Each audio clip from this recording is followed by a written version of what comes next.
What is up, everybody? Welcome to my live stream here on lichess. Playing on lichess, International Master William Pascal, aka Sladgie. The name of my Twitch channel, where you are currently. Welcome, everybody. We're taking Blitz challenges. I'm just waking up. What's up, Schieberspieler, Troll in a Roll? I've got challenges from those guys.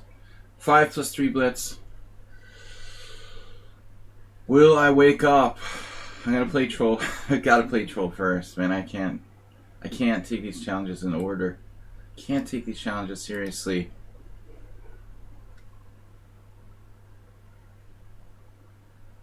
Alright, what is up, guys? Excellent, excellent. Nice, Smithers. What is up? Alright. Let me just make sure we're running. Where's the chat? Aster B. 60 push-ups. Be lucky if I could do 20.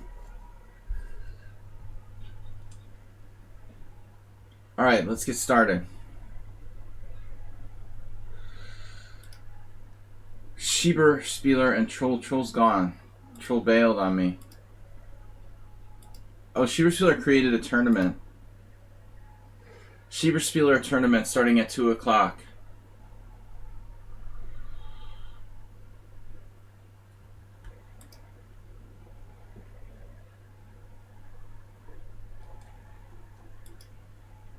Troll challenge is canceled.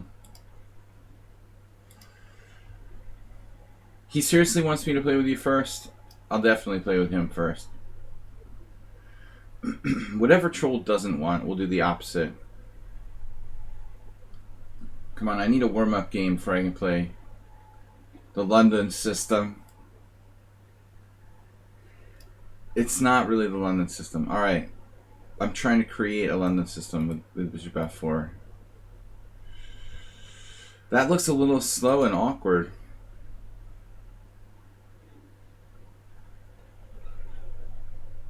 Welcome, Masturbate, Troll in a Roll, Schieberspieler.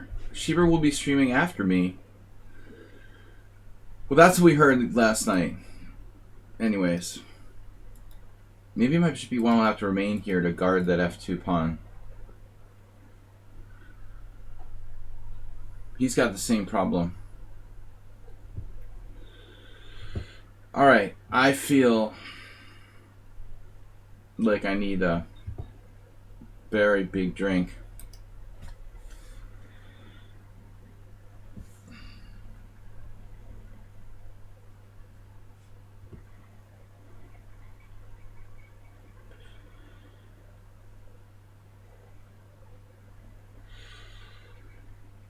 Welcome, guys and girls, to the stream. International Master William Pascal. We're taking Blitz challenges here. Alright. Troll, where are you? You played G6. Whoa, what is up, man? What is up here? Oh no. Alright. Lost my window. Lost my window.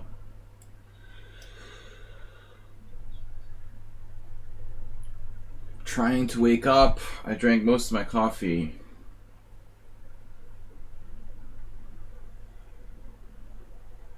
It's almost my day off. Starts at 5 o'clock this afternoon.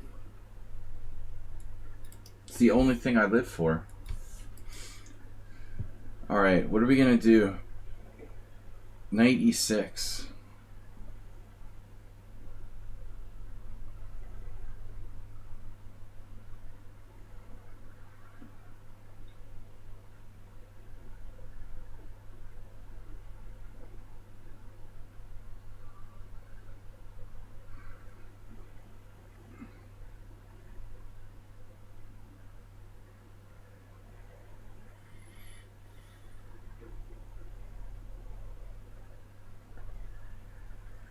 I don't know what to do. This is a weird position.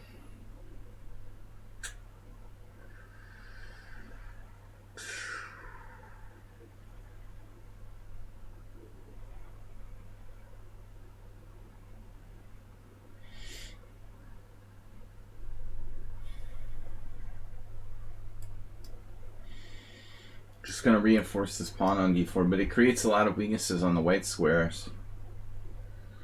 I don't like playing c3 either, which weakens my king and blocks my bishop on e1.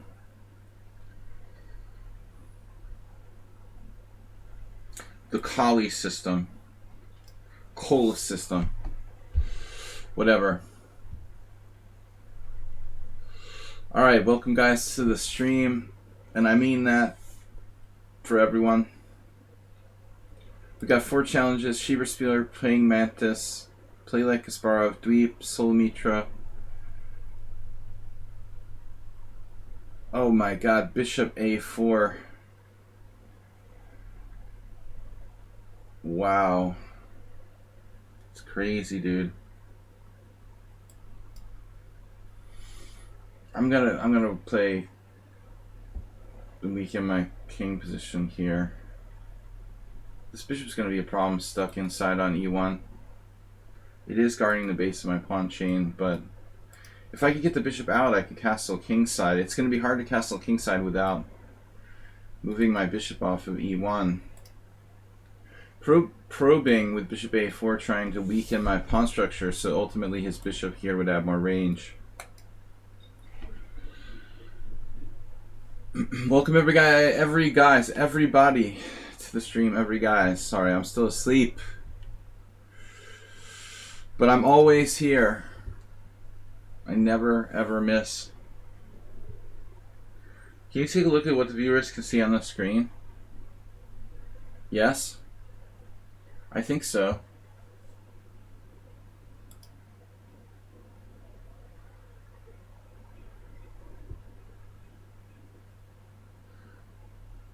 Oh, I need to resize the board. Oh, why didn't you tell me before? Dudes. Why didn't you tell me before? I knew I forgot something.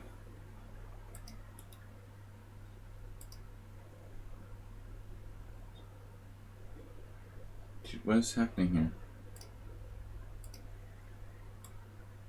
No. Why'd you wait so long to tell me about that? Damn, Shearspieler. I need to resize it, probably make it smaller a touch.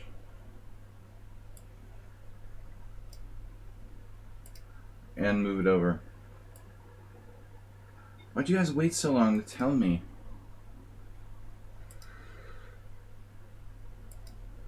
Alright. It's fixed.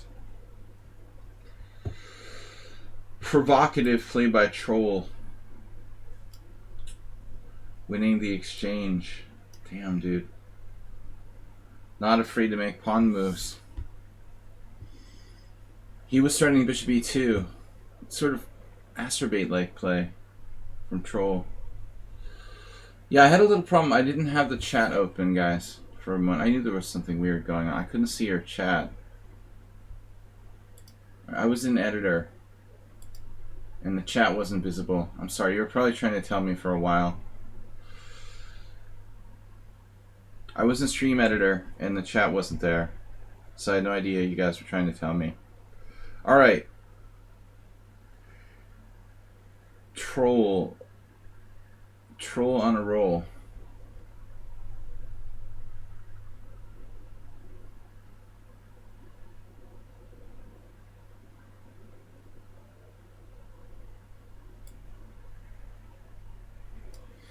I love pawns. That's going to be my new merch. Pawns are people too.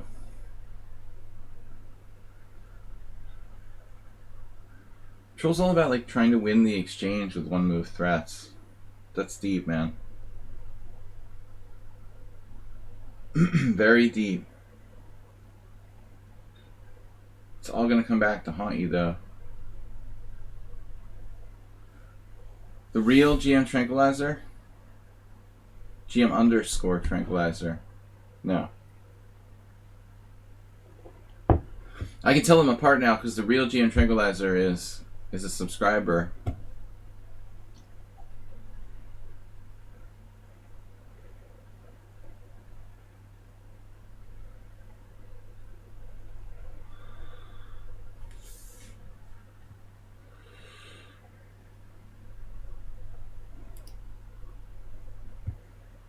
Fake one. Alright, we're out of here. Hello, how are you feeling today? Do you like active pieces? This is going to get a little bit different now.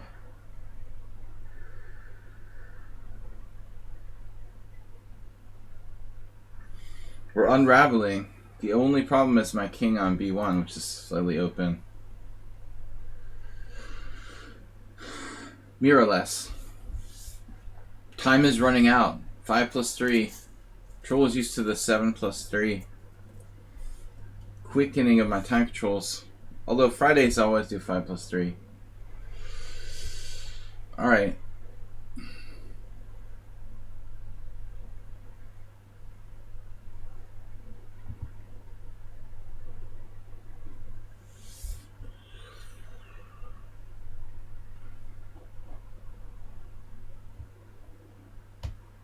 Run out of time. Oh yes. Yes. I like you. You are my friend. I could just play f4. Stomping. Stomping in my big black boots. Like Ice Cube. But I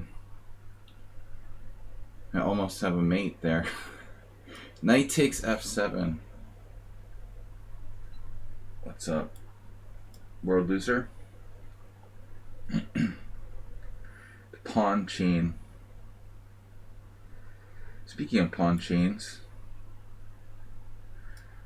I'm gonna lose on time. I like my pawn chain. How do you like your pawn chain? Look at him trying to sneak into f5. Oh, you can castle queenside? Is that legal?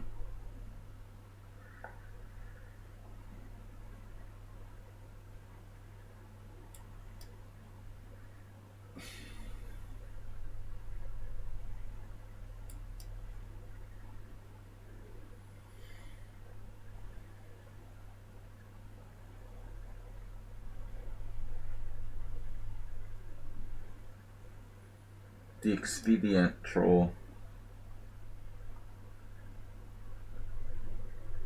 Look at that bishop on a6.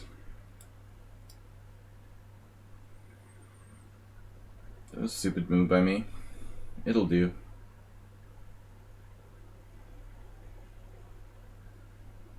Blocked everything.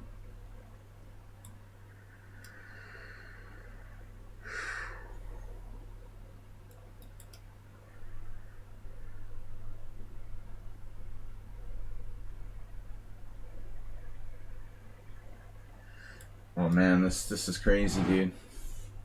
The pawn roller. It's like Asterbait versus Troll.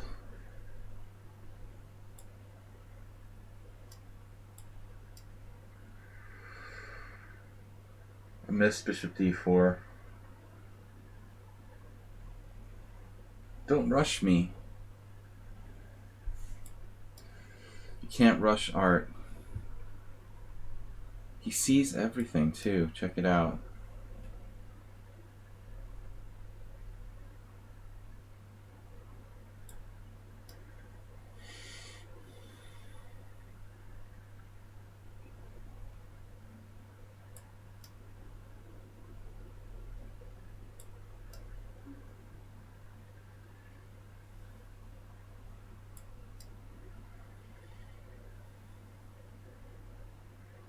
Troll seems like he changed styles. He's now like a one move.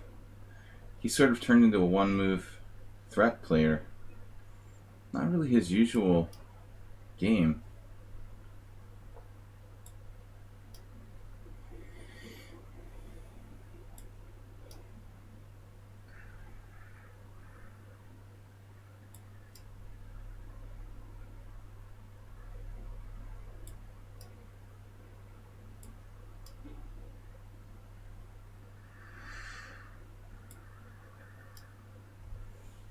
So what's with the time play and playing for one move threats? Not your usual style. We usually see a deeper, slower game from Troll. Rook takes b7, queen a4 check. Oh my god. Oh my god. Holy moly. I did that in time pressure.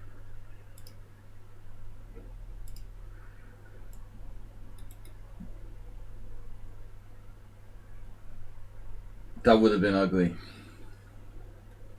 See, Super Splitter's always pointing out like my tactical flaws.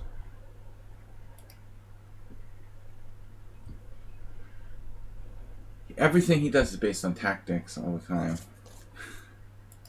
Mr. Tactics.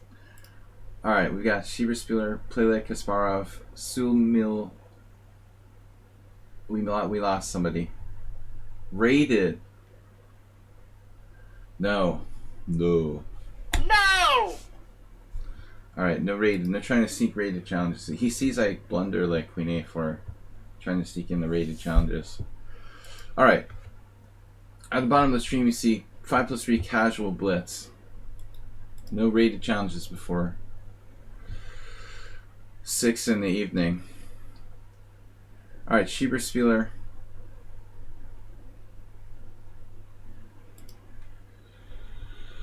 What's up? It's my favorite anti-Shieber-Spieler system. I played this against Dory too. The temptation is to play G5 right away though. Well, I played it in several games. I played it against some strong player too. I mean, really, the Grandmaster. There was some GM in the team battle, I guess. I did something like this, Queen's Indian, with H6. Well, how bad can it be? We can play a hippo.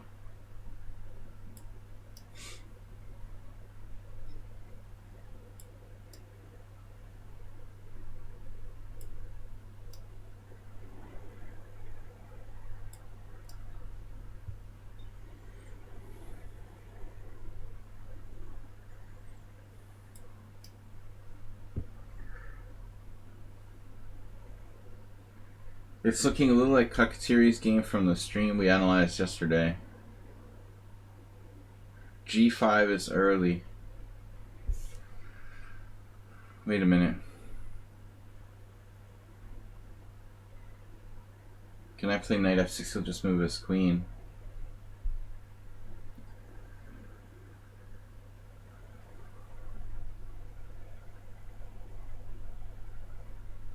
We could try this. It's not as bad as in the other position. Not as bad as the King's Indian attack we saw yesterday. What you want to avoid against Shieber-Spieler is playing against any kind of like logical, sound, clear positions.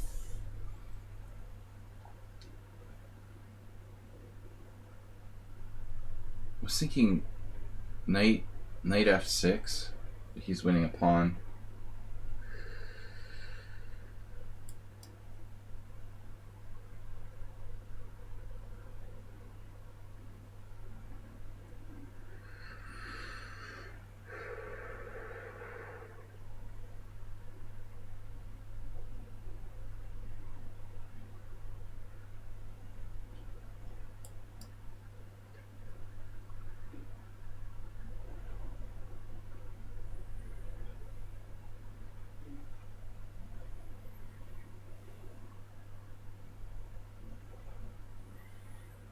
The problem with Kakatiri's opponent in the game we looked at yesterday was that he castled kingside and then played g5, which is clearly much worse if we're committed to being castled over there.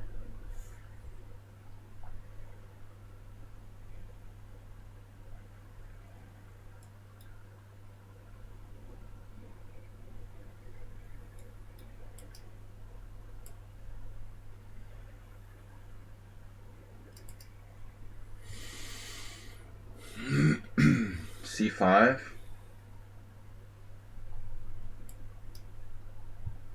I guess he'll play D5. I guess now I have a bad Benoni. It is what it is. It is what it is. Bad Benoni.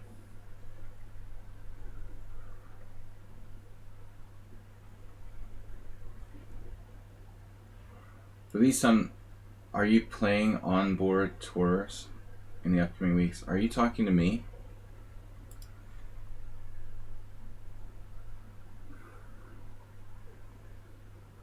Dude, we have a major problem here. Our health system is like collapsing, and I'm like locked inside my house. I'm not going anywhere. I would never like play tournaments anymore without a vaccine. I'm not like a reality denialist.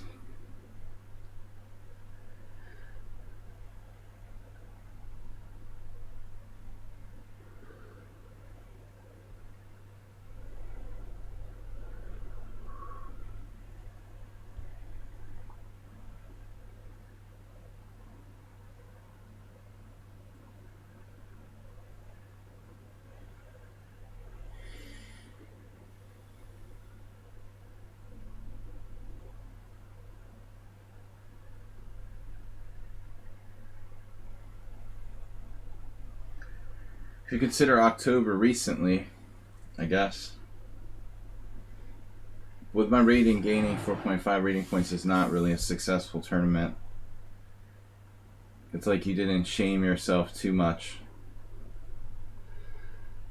With my elo, like, if I don't gain at least like 10 points, it was basically a fail.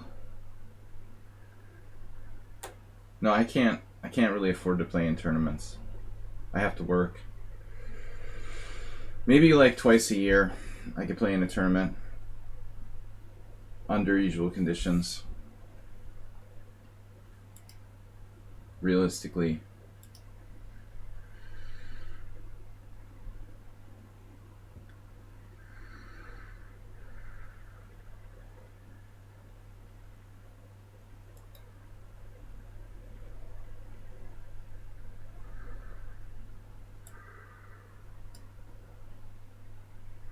We have a little problem here.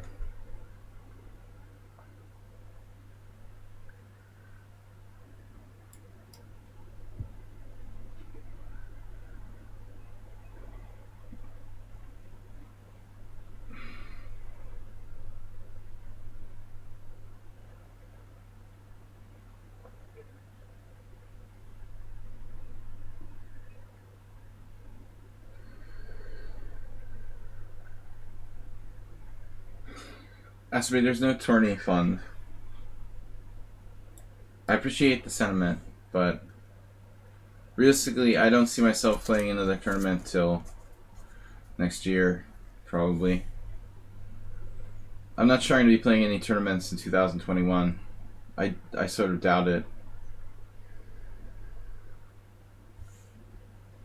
I would actually like to go back to the United States to resolve some stuff. If I can go back to get my vaccine or something. If I can't get one here in September, I don't see myself playing any over-the-board tournaments till 2022. The way things look now, or any tournaments till next year, basically. But you know, all bets are off for 2022. I don't know. I'm gonna keep an open mind with that. So f5, huh? Maybe I should castle, but I'll drop my h pawn. Never mind. All right, that pawn is too much of a liability. Tied down to h6. This went really badly. Schieberspieler got a position he likes. Just superior for white.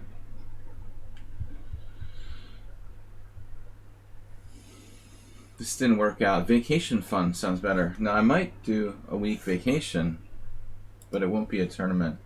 Yeah, I got an advertisement from, I like this. I got an advertisement from the guys in Czech Republic. They're like, their national health system is like collapsing. And they're like sending me emails inviting me to tournaments in July. Sure, dude. Okay. They want me to come to the Budvar Open or something in July.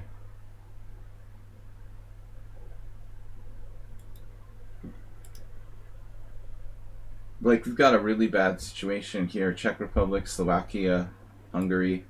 Because of the English, I guess the new variant is just like tearing through Eastern Europe right now. Things were like a little bit better, but it looks like all the numbers are way up everywhere.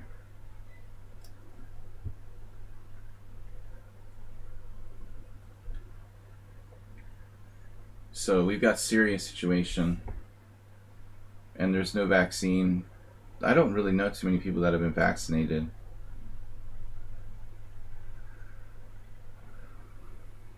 Which is a problem in Europe in general. Looks like in the United States it's happening slowly.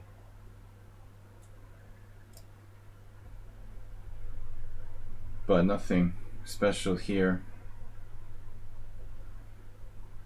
I really don't want to get sick. Can't afford to. Beer fund is always welcome. It's like a queen exchange. What are you doing with bishop g5? You want to trade that good bishop? It's fine by me. What's bishop g5 about? What's he trying to do? You're just undermining my g4 pawn.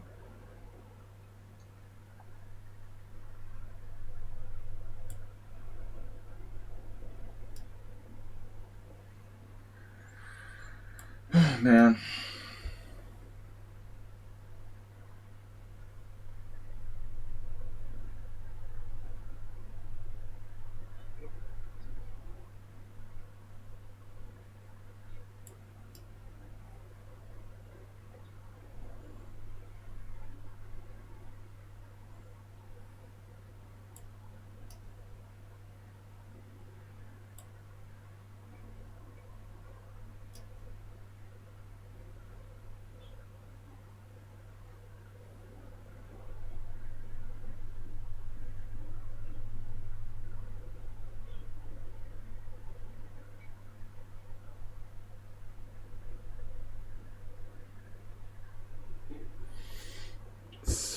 Very bad position for black. The time is worse. Beer fund is always welcome. I don't know about tournament funds. There are tournaments I'm not going to play. They'd have to pay me an awful lot of money to like risk my life.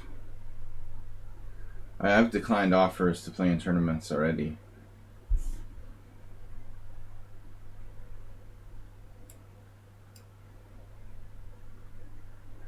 Entertaining offers. I'm not entertaining offers.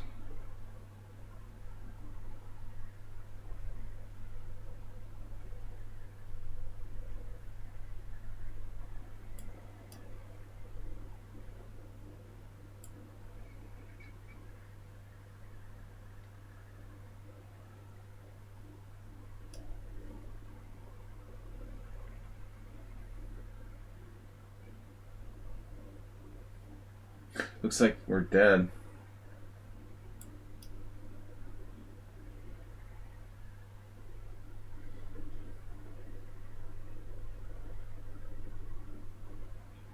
Maybe not. Don't panic yet. Time to panic. It's time to panic.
Oh no.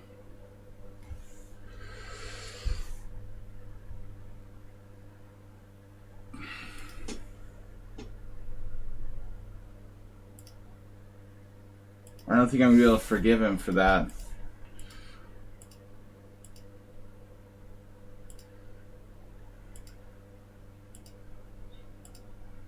Well, that's a winning position. I don't think I'm going to be able to forgive you for that. How do you know how to mate with rook and knight versus rook? Check this out.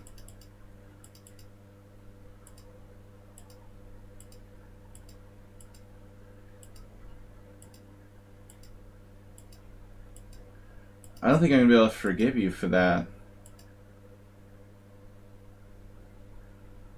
I have to play rook h6.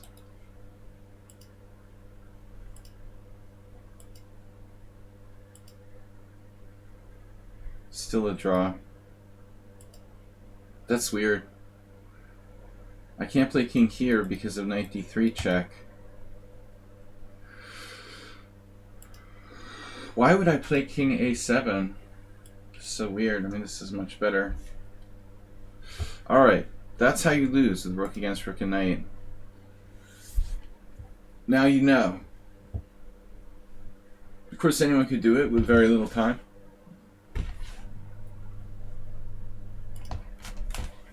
Alright, dude. I'm never going to forgive you for that. I would, of course, offer him a draw in that position. That's it. I'm not going to raid your stream anymore. Alright. I don't forgive you for that. That's just diss. I can't forgive you ever. What am I going to do?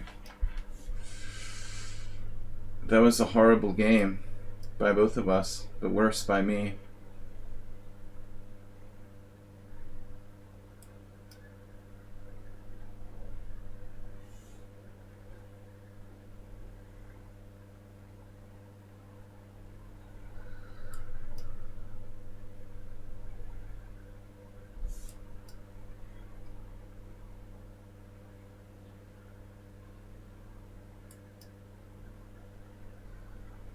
Isn't this like a mistake for white to play e3 there?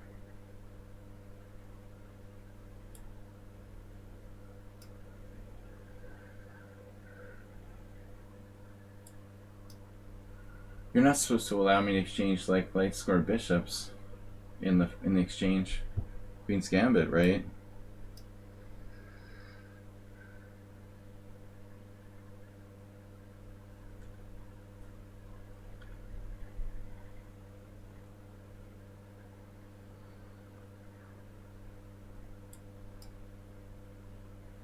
Have you been playing a lot of Bullet again? Or what's up, man?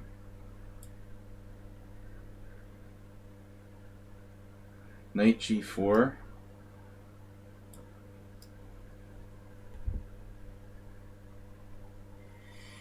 We're back in Bullet mode for a play like Kasparov. Play like Bullet. Seriously, why are you playing Bullet?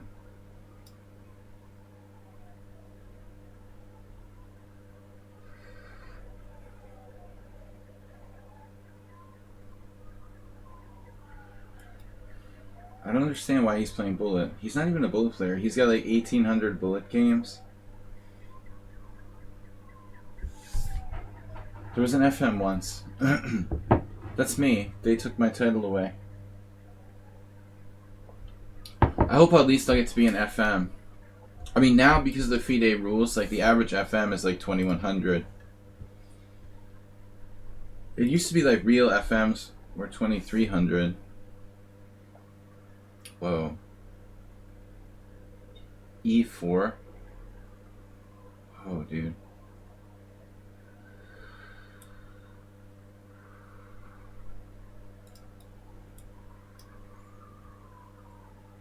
Okay, Schieberspieler's an exception. He's a legit FM. Baseball hats? Imagine that, an American who liked wearing baseball hats.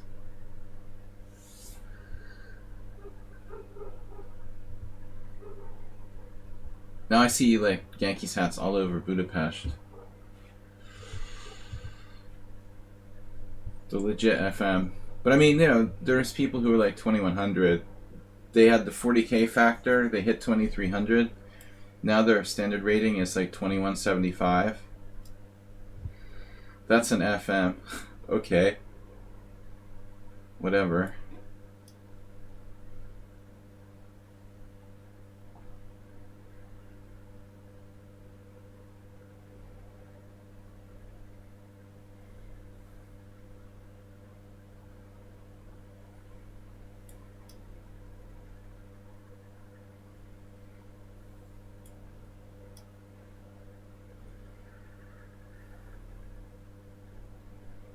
Troll, I don't understand. You want me to like list the American FMs who had baseball hats on? Where?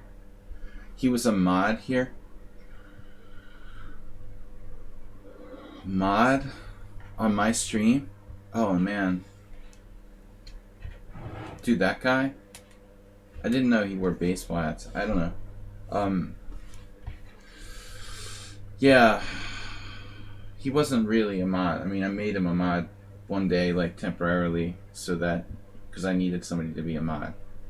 I forget his name, Steve or something.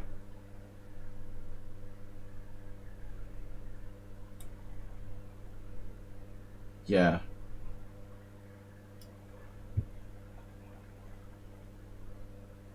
I didn't know who you were talking about. My stream.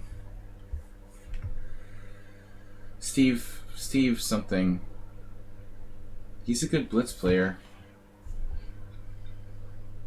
But he's also a decent player. I'm not saying like all FMs are weak or something. There's just a lot of them that don't deserve it. Little kids get like their 40K factor, and then they'll like jack the rating way up above where they belong.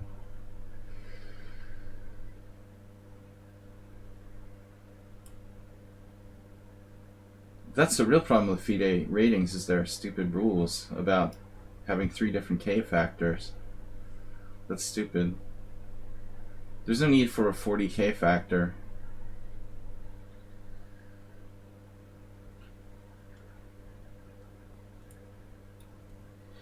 I saw one player streaming recently. I won't name any names, but they're an FM, and I looked up the rating and they were like 2200.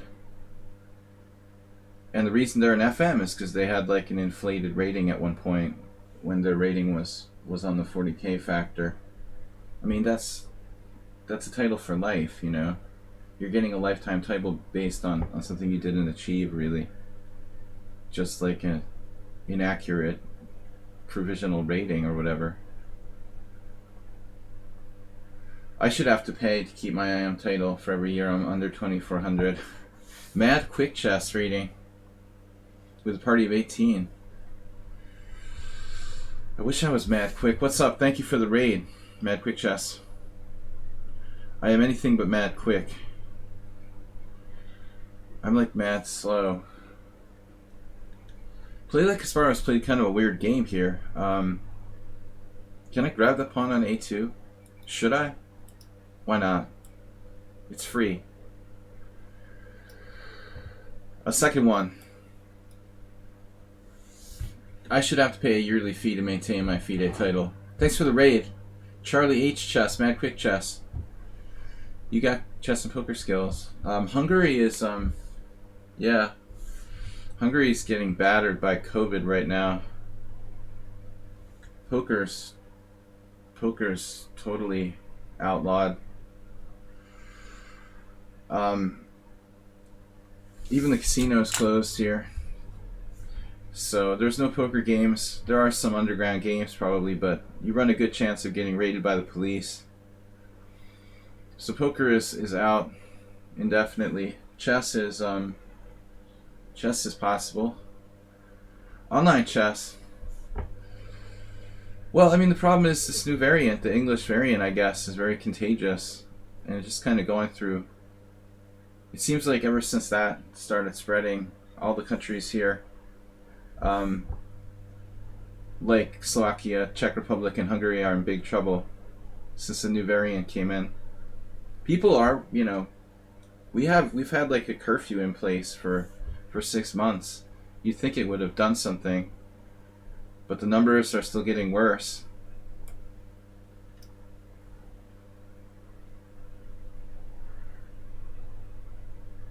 It's crazy. Like, we've had a curfew, an 8 p.m. curfew. People in the United States are complaining about like their mask rule. We can't go out after 8 p.m. unless you're like forced by your work or something. They're like, oh, you don't want to wear a mask, I've been in a curfew state for like 4 months or something. They'd be freaking out in Texas about that. King f7, king e3, king there. I mean, I can't go out of the house after 8 p.m. It's pretty crazy. So now what do I do?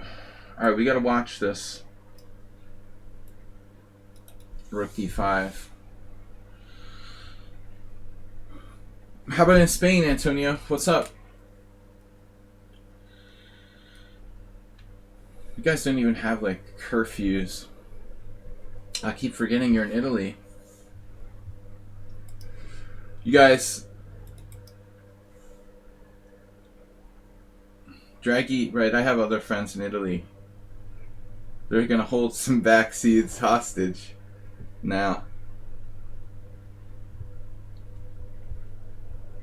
Right. Well, I mean, in Asia, they're used to like having mask requirements. So for those people who've experienced like pandemics before, it's not a big deal. I don't look at it as like an infringement on my civil rights or something. Alright, I could have checked and played rook d7, probably. Now it's going to be dodgy. Rook g5.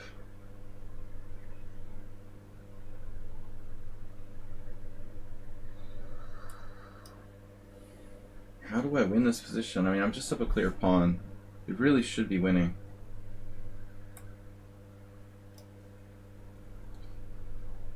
Well, I'm going to have to give him a pawn now. This is a weird game. Kasparov played like the first 10 moves, it was bullet. And then he started like using all of his time once he got a bad position. Now he's probably going to like defend and play like God.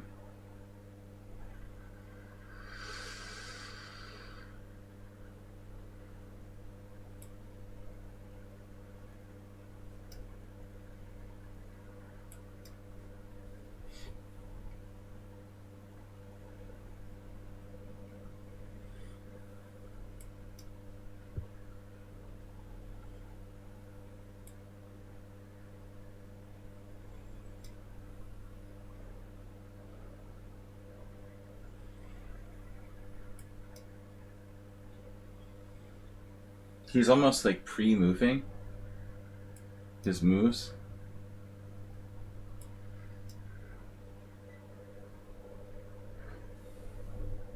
Wow.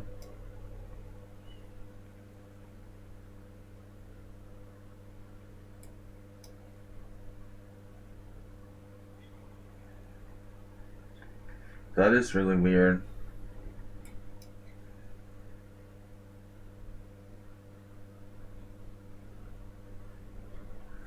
I don't understand how a player as good as you can transpose right into a lost king and pawn endgame. We were talking about this earlier, a couple of days ago. For all intents and purposes, my opponent is like a 2200 player, and he's just going right into a lost king and pawn endgame. That's pretty shocking. I guess just lack of experience.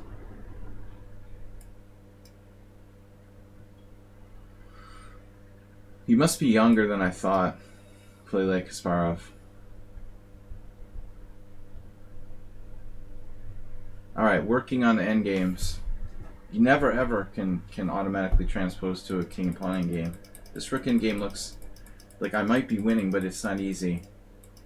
But you can never ever trade rooks. Alright, Sumil Hanish. Praying Mantis, Troll in a Roll, Elena and Morales. Yeah, it's amazing the amount of young players. Mostly young players. Not all of them are young. Some of them are just like adults who started late. But people who don't know fundamental endgames. I'm not trying to shame Play Like Kasparov here, but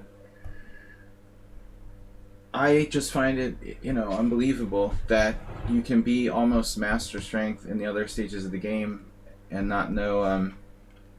Seriously, yeah. It's unreal. This never would have been possible for a player to be as good as Play Like Kasparov without fundamental endgame knowledge 20 years ago. Yeah, that's weird. But obviously don't trade rooks. The rook game, there's still chances for a draw when you're a pawn down. There's a saying about rook games that all rook games are drawn.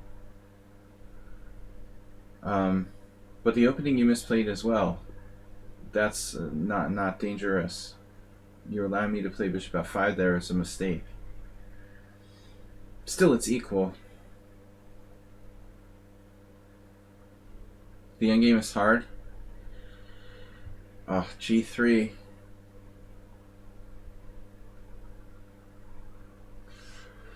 I don't really have a set repertoire against g3.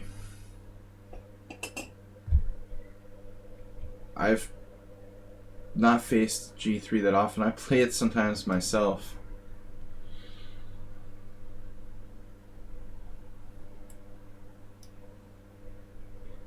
Technically, I would argue that I should play d5 there. Kashmawi, thank you. Prem666, absolutely. And games are important, even if you're like a bullet player.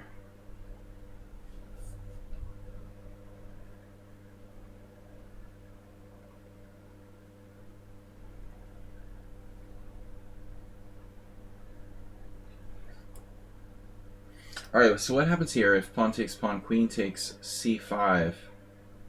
Queen e5 check? Weird. Then bishop e6. Queen e3 check? Bishop e6.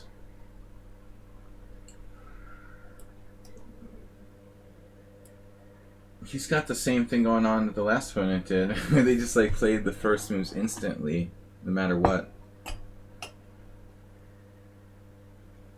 Well, I mean, I guess once you play d4,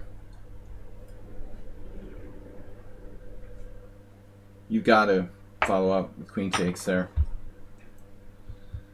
It's not like I can play knight f3.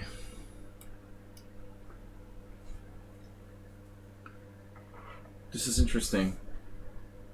I had a similar game with white in a training game with one of my students last week, but it was a little different.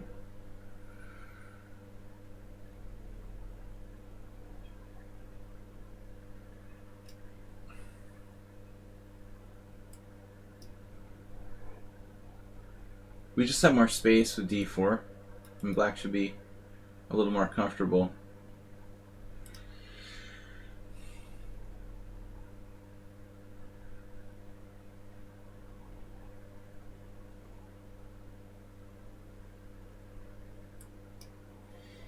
I don't know where this bishop belongs, but it is kind of a dead diagonal on d6 against the g3 pawn.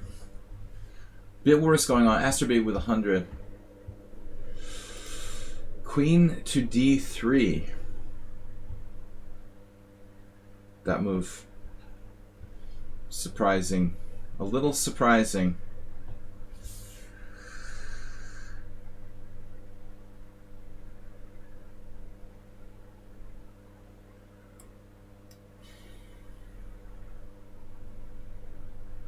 Oops. I have great students. Great again. Should I play c4? My original plan was to play like bishop h3 to stop him from castling. But GM Mircea has the move first, think later strategy going on. Maybe the Dvoretsky endgame thing isn't best. Oh, I just hung a pawn. Wow. Damn, that sucks. Alright, well, we have to adjust. I lost a pawn. Lost a pawn. Sounds better than hung a pawn. There is some compensation here. However, yeah, I like bishop f6. Uber active pieces. Damn.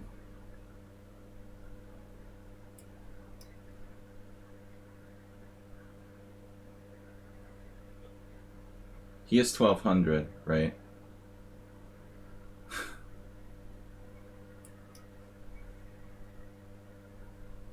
He missed bishop g5.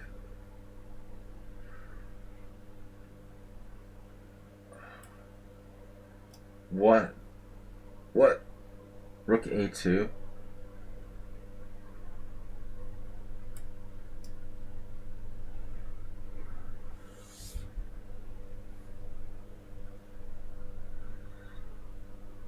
Why is he playing so fast? Rook a2 is kind of awkward.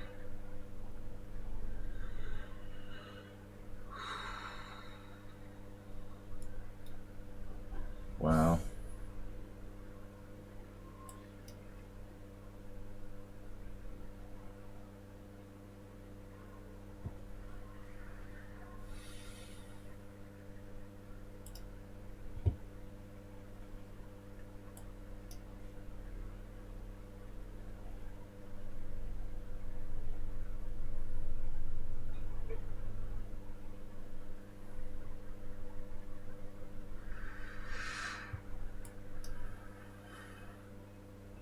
Whatever I do, he seems to have some sort of out. It's really weird.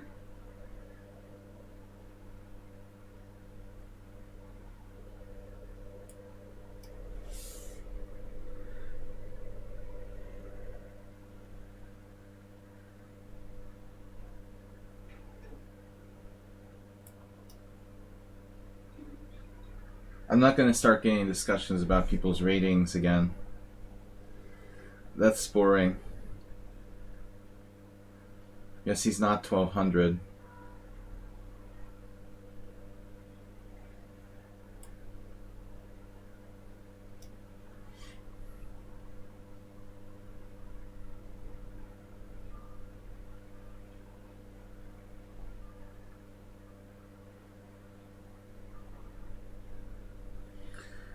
No, I don't know. He's more like 1700 with a 1200 rating. I don't really get it, you know? Why would he be 1200? He's freaking fast. He makes fairly logical moves. I mean, the 1200s, has anybody seen a real 1200? They're just like dropping pieces. Maybe he like sandbags his rating on purpose or something.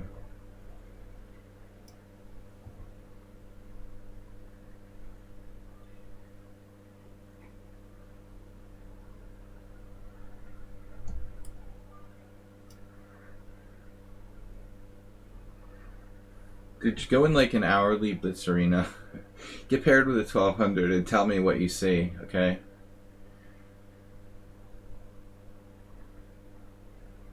They exist, dude.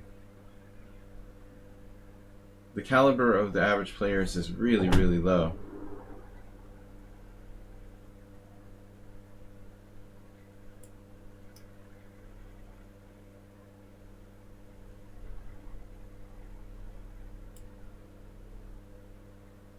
But I think the most common explanation is that you've got more than one player playing on one account. It's like somebody and their friend are both playing on and using the same account. It's very common.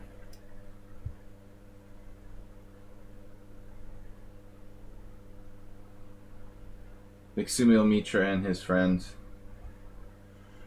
He dropped b2 check. He had e6 there. He's resigning now. That is not good.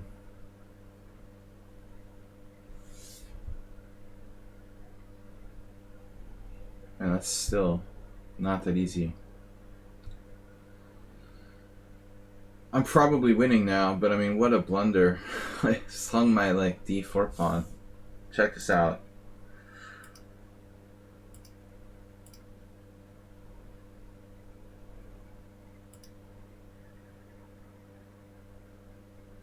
And black is better, and then I go here. With no clue whatsoever that I'm dropping my central pawn. Bishop takes c6 check. Now I'm lucky if I have compensation for the pawn. And bishop f6, he has rook takes d8 check, rook takes d8, and bishop g5. Doesn't he? I couldn't be sure what was happening here. No, actually I missed bishop c3 check. Like rook b1, bishop c3 check. But even there, like, white is fine. If he trades the dark square bishop, I'm out of business. I mean, I don't think I'm better. He's got like a good dark square knight against my kind of bad octopus bishop.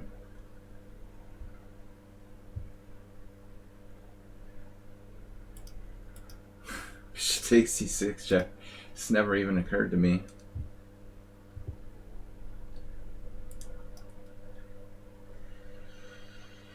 He's not cheating, but I'm just saying his play is really inconsistent. You know, of course he's not cheating, but is he like 2 or 3 different people? There's no way he's 1200 GM Tranquilizer. I mean, give me a break.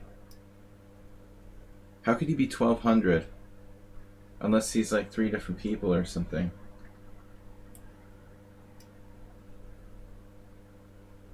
He sort of lost in a silly way at the end there.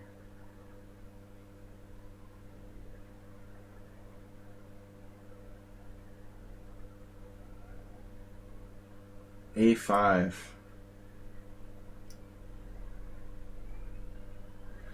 A5 is a strange move. A6 I've seen recently. I lost against the Grandmaster in the, or I lost against a strong player in the Saturday Sunday team battle.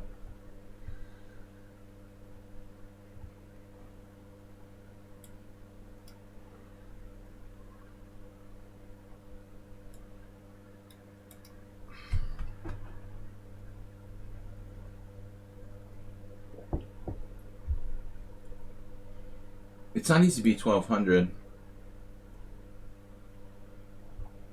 I don't think my setup is too aggressive. I'm not really punishing A5 here.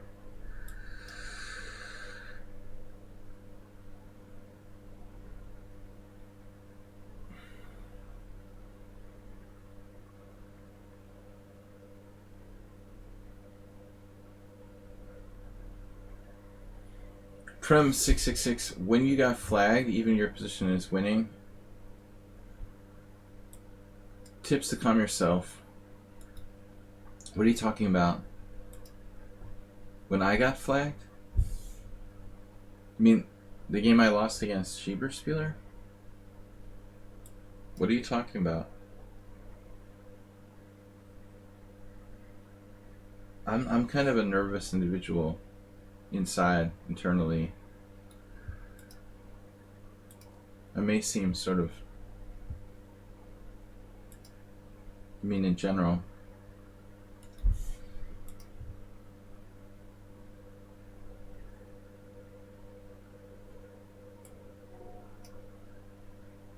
In general. Well, I mean, I think when you get in time pressure, how to be calm.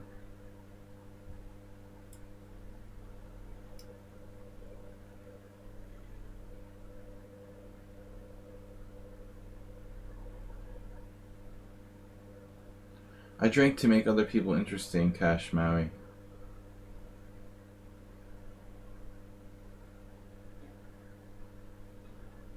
What other reason is there?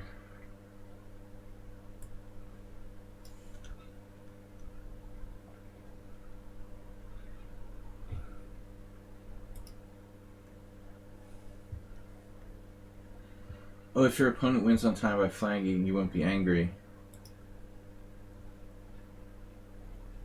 Well, I mean, I try not to play time controls I can't handle. That's why I don't play bullet. and I play increment because I don't like losing on time. But I mean, I have 30 years of time management expertise.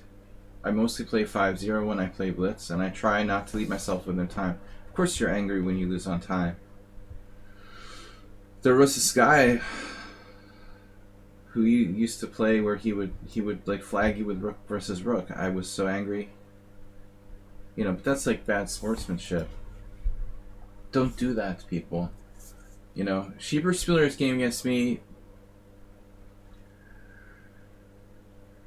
that's the technical ending where it's not really unsportsmanlike to play it out. Rook and knight versus rook. You should probably expect your opponent to play that out to the 50 move rule. But if it's something like rook versus rook or ops colored bishops where there's no way to win, I mean, I'm going to be pissed. People should offer a draw there. But in general, you have no one to blame but yourself if you lose on time. You just have to learn how to manage your time better. I mean, I'm not really angry if I lose on time. Maybe like disappointed I didn't leave myself with more time.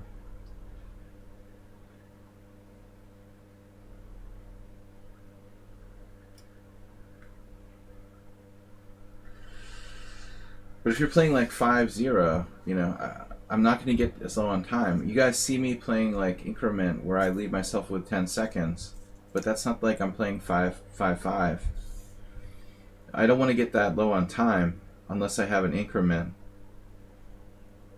A lot of you guys probably don't play increment Blitz, and it's a different game.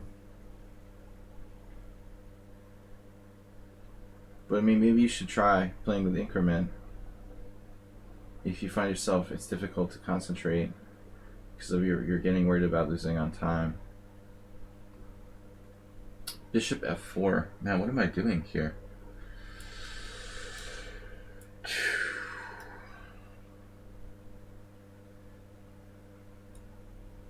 White has a strong center, the pawn on e4. A guy gets one queen down and doesn't ever resign. You have 2 minutes to find checkmate.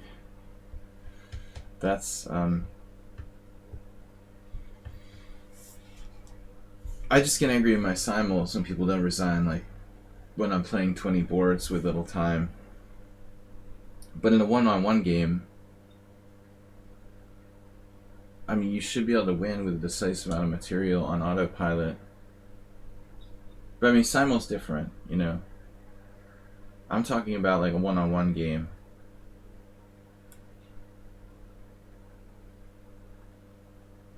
Damn, look at him.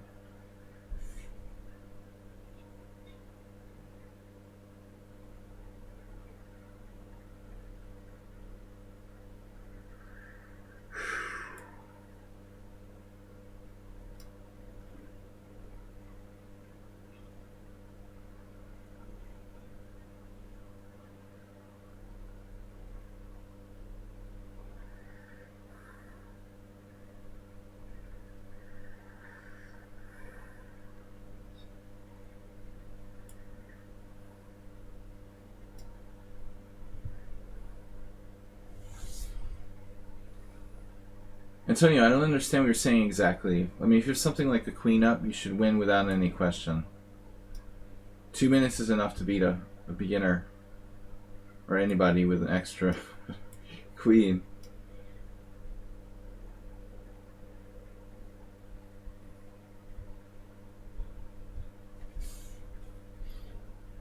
You know, the problem is when you have like a pawn up in a rook in game and you have 30 seconds left in a 5-minute game, you know.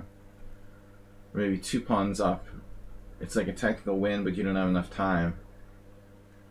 I mean, what are you going to do, you know? You have to maybe play for a draw by trading all the pawns off or whatever you can do. I mean, you have to make a conscious decision at some point. Like, I'm not going to be able to win this position in the allotted time. Maybe it's time to just try to draw or something. I mean, there's a lot of specific stuff you can learn over time. If we're talking about Blitz, you know, we have to be talking about Blitz because over the board chess is like everything is with increment now.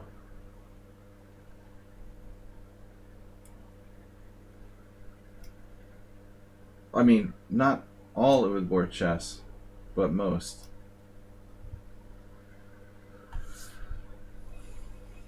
Honeyshberger just like went berserk. You had 2 pawns up in the crushing position versus Lance 5,500, but 10 seconds. Well, I mean, that was like a sportsmanlike. Okay. One time against the Fermian in a tournament game, I had the queen and pawn versus queen endgame, where he was like up a pawn, but he didn't have enough time to win, and so I offered him a draw, and he told me to shut up. You know, that he lost on time. And later, another title player, you know, thought that I did the right thing. They said that I offered him a sensible way out of the situation. I mean, that's kind of the same.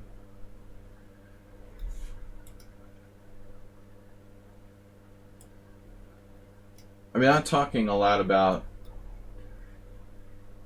practical stuff.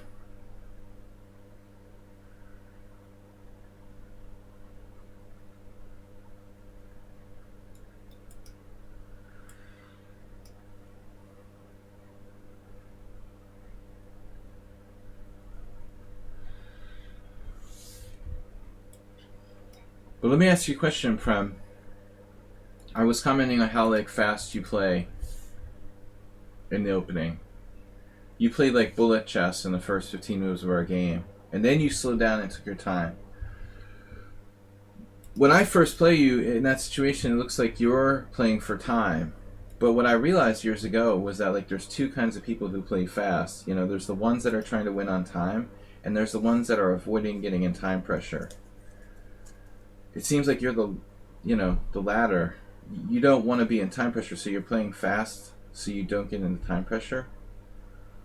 You're not trying to be a flagger. You're basically playing quick because you're uncomfortable with being in time pressure yourself. I get it, you know.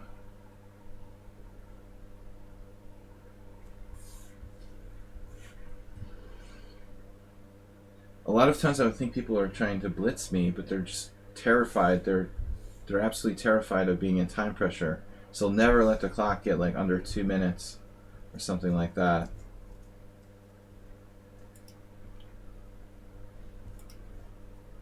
But it just takes a lot of time and practice to get the hang out of time management. Well, I think that is the majority of people that are playing fast against me.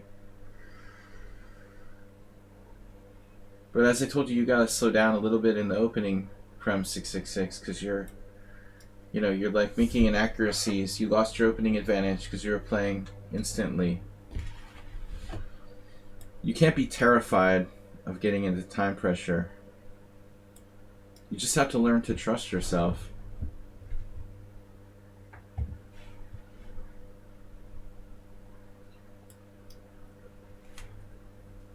Thanks, guys, for the support today.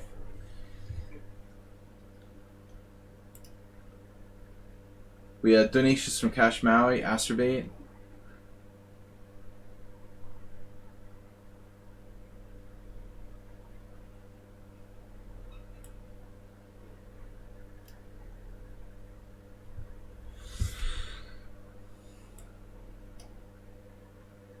Mad Quick Chess Raid a little bit earlier. Thanks for that.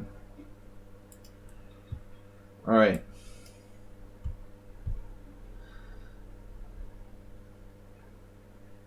Well, I mean, I just try to get a good position. I learned this from a very strong grandmaster, Alexander Ivanov. You know, I didn't agree with the, you know, move fast, think later strategy.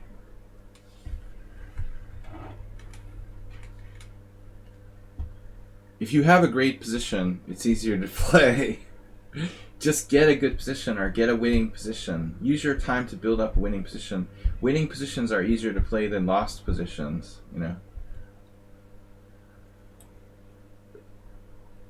I'll use up all my time. If I get a winning position, then my technique should be able to carry me through.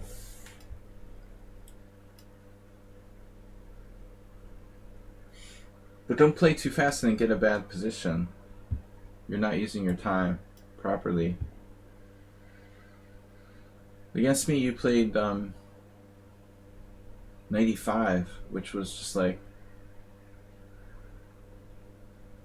simplifying into a equal position. You played all that really quickly. I'm just taking the challenges I've got here on Fridays. I've got a challenge from Alina, and I always think of Alina and Morales. So it's not just for subscribers. It is not mandatory to be a subscriber to play. I'm just taking everybody. As long as you challenge me to casual and it's not a new account you created in the last day or two.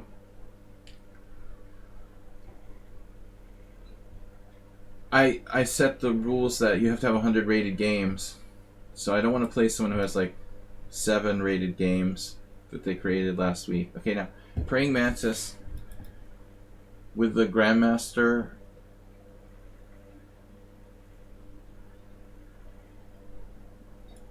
The Grandmaster preparation here now. Queen c2, like a very rarely known move. Seriously?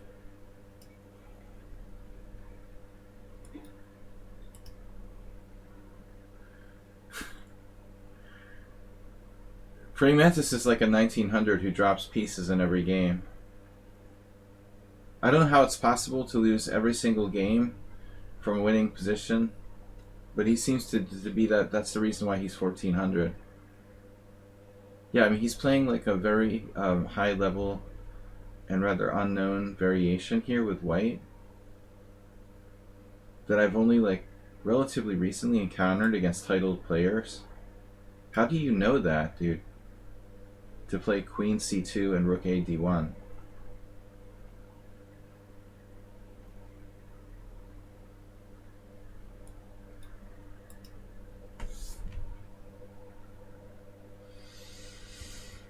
Easier to win a winning position with less time than to win a losing position with lots of time. I agree, JNS. The point is not to get a bad position. Just don't get a losing position. Doesn't mean you should give up if you get a losing position. But time is a resource, you know. You should use it. Now, he played this correctly, but then played bishop d4, which I don't think is the right idea here.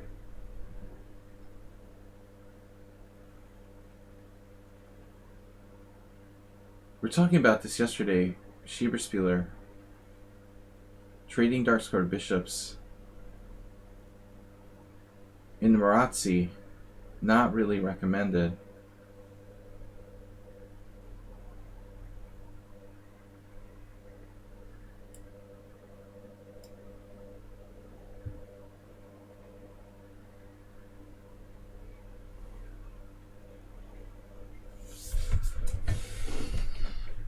It's still dangerous for black. I mean, that's one of my only defenders on the king side. But the general theory is that this dark square bishop exchange favors black in most cases in Mircea. Still, there are attacking chances. You know, I've seen good players lose. But if you play against an accelerated dragon expert, probably your attack isn't going to take them out. This is one of your only pieces, this restricted bishop on e2. You're trading your, Schieberspieler was talking about, you're trading your good bishop. It is a good bishop for black too. And that's why people are tempted to do this.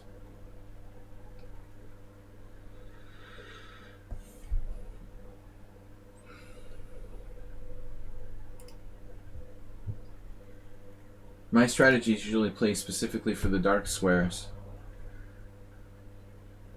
You took my advice and got an endgame book I was suggested. Exactly, Dongers.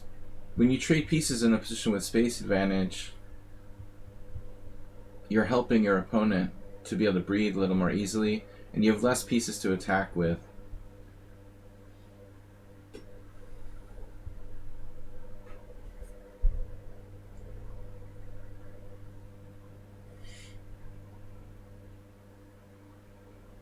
So he tactically blundered.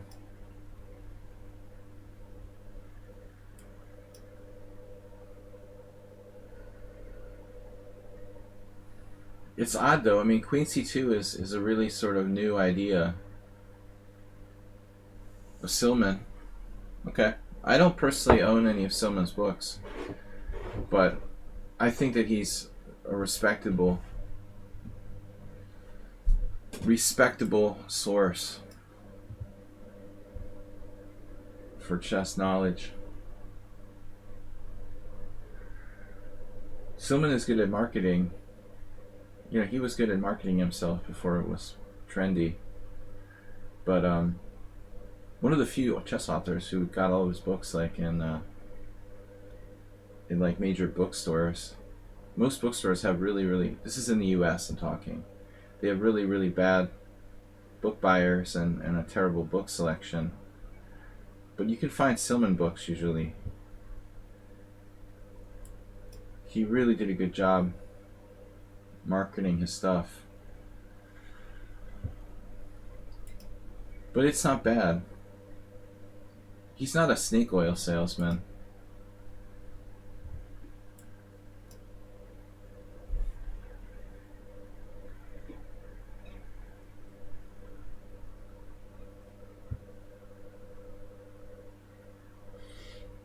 Reassess your chess. I mean, I was already a strong master, like, by the time that Jeremy Silman started writing his books, but I don't have any issue with him. Alright, so Queen C2, secret Mircea move. But after that, you're supposed to play F4, I guess. What is the plan here? Just like F4 and E5. I got whaled in a game against some German IM. In one of those Hungarian Blitz battles or whatever.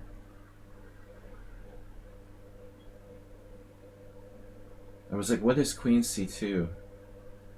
So if we look in the opening explorer, I mean, the move looks visually weird. So I guess his move order is technically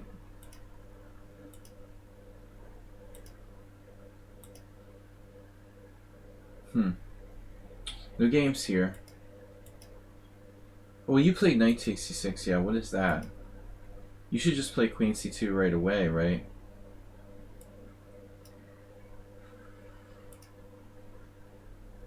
If you want to play in that style, but that's not right. It's still not right.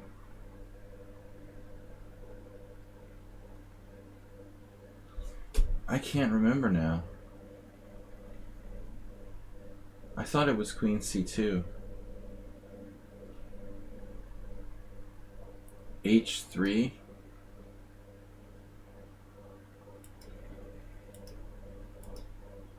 That's what it is. Okay, so it's slightly different. I'm not really sure why H3 is absolutely necessary here. So this is the line. There's all these games. Rachmanov, Andreikin, Cheparinov.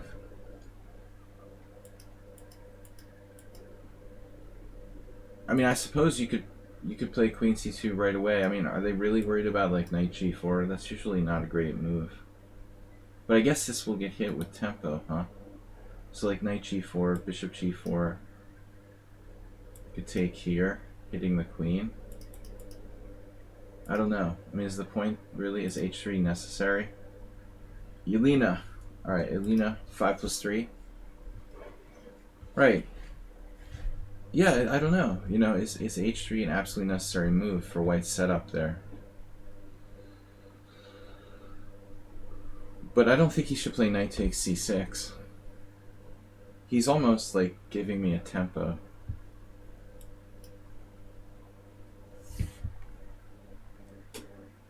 Helping me to play Bishop takes C6. How are almost all my fellow chess streamers streaming at the same time?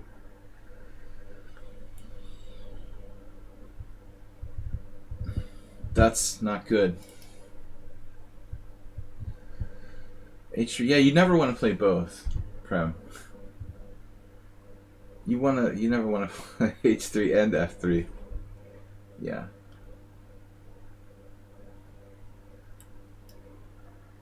This is for Schieber Spiller. Guys, he's going to be hosting a tournament, right, Schieber? You are hosting a tournament today, right?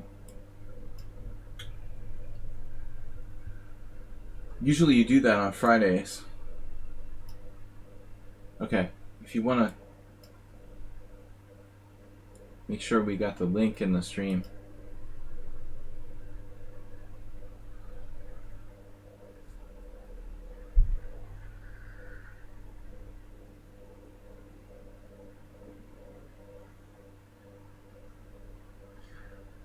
Oh, I never thought about that, Dongers. Yeah, you're funny. I mean, that's funny. You're not funny. You're serious. My photo on Twitch is black and white.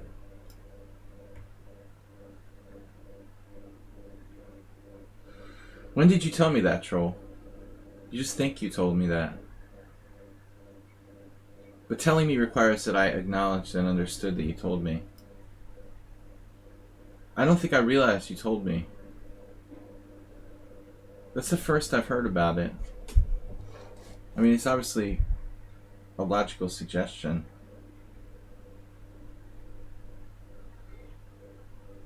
My art photo. Yeah, I could put something else in there.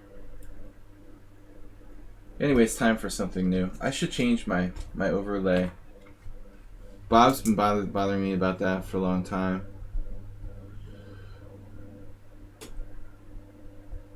I'm too busy here on lockdown.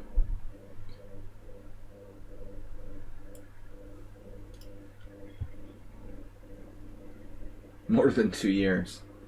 Alright, let's not talk about years. I don't want to think about it.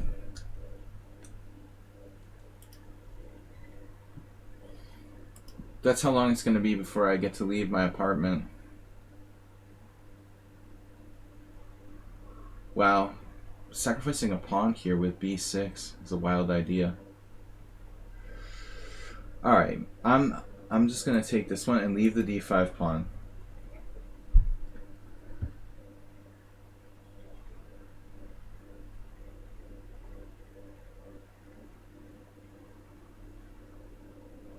Or maybe not.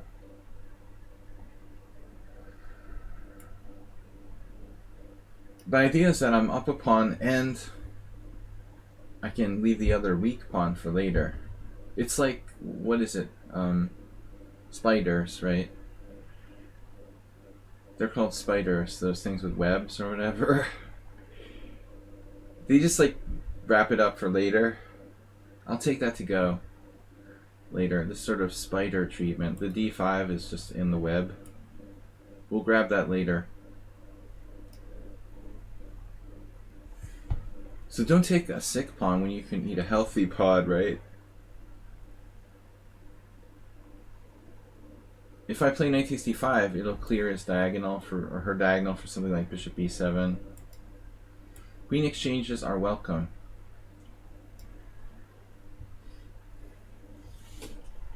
Too influenced by Schieber Spieler. Cash Maui, another donation, thank you. You're gonna be the bit leader soon. 100 bits from Cash Maui. Give me a like. I hate that one. Sorry. I want to have that removed from the button. It's really irritating. We'll try another yes. Sorry about that one. I hate that one. Yes. That's better. Alright. Alright.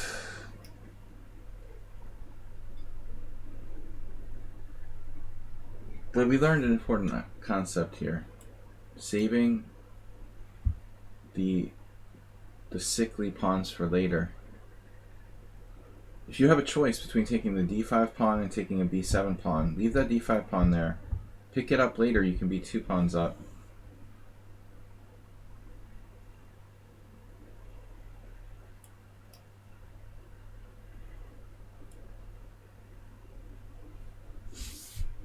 Tro, why are you doing like a research investigation on that guy? You're getting like Bob. Better not start like stalking him or something. Well, FC1 because I actually anticipated bishop a6.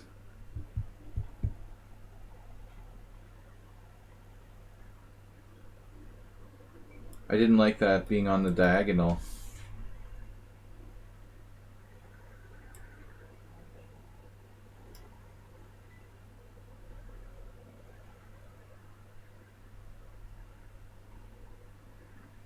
That's exactly why I played rook fc1. I figured this is coming. We're going to be hit by bishop takes e2 or caught in that diagonal. It's actually a fairly common move in this type of structure. Well, that's true. I could have played rook fd1. It was a fancy move.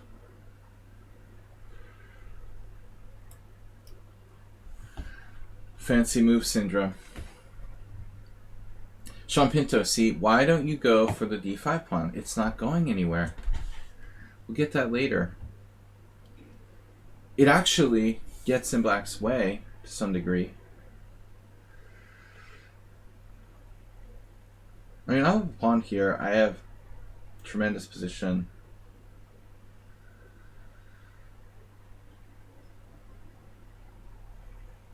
I'm trying to organize everything else. Getting this knight to d4 is my... The d4 pawn, the d5 pawn is getting in the way of both of his knights, right? It's getting in the way of his bishop, potentially going to that diagonal. Gets in the way of his bishop here. Or her, I'm sorry.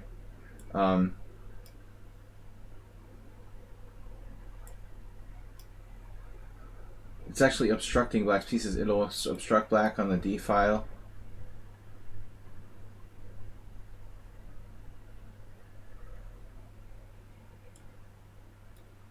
You figure, yeah, it will come to you.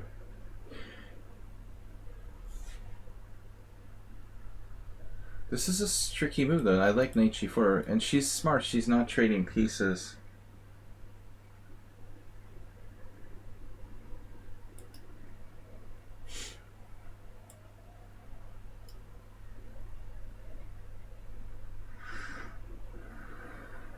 My play in this game may be like a little overly fancy.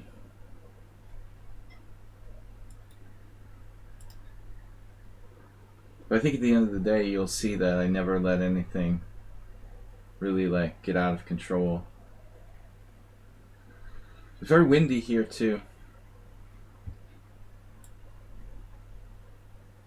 There seems to be something going on the H file, but nobody invited me to the party. It's a good thing like she doesn't have a rook on the H file.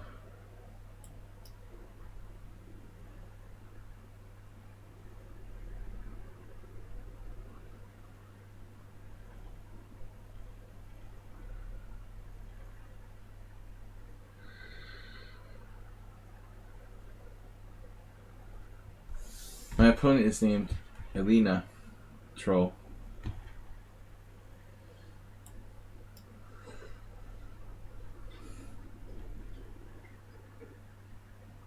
Which I assume is a female name.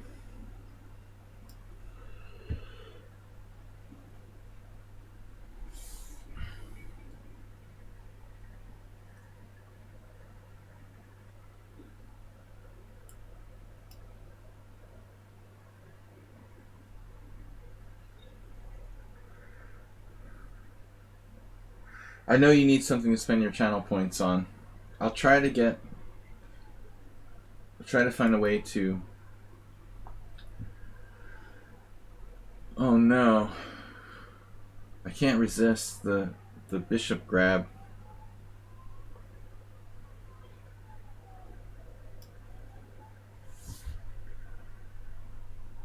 Yeah, exactly.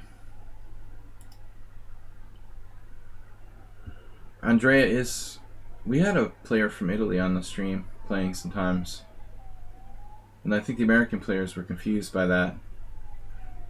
In the US, of course, it would be a male name. I mean, a female name. But yeah, nothing's always so simple, Schieberspieler.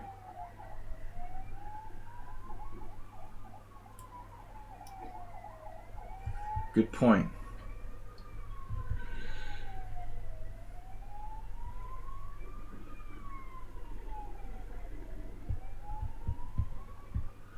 Bishop versus Spassky, bishop blunder. That was a pawn grab on h2 or a2.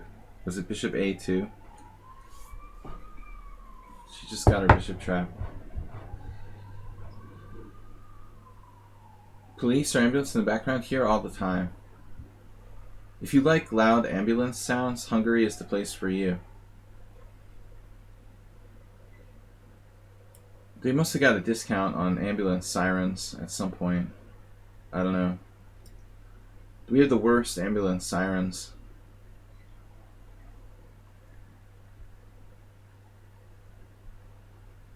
That H file, I knew that I knew it was going to be a problem eventually. Black is mounting threats on the H file. The birds started chirping. Yeah. That's right, Troll. Actually, they thought it was like spring 2 weeks ago. We had, well, I guess 10 days ago it started to get really hot. So it was like February and they started chirping. They thought it was time to come out and party. Where's the mate? Oof.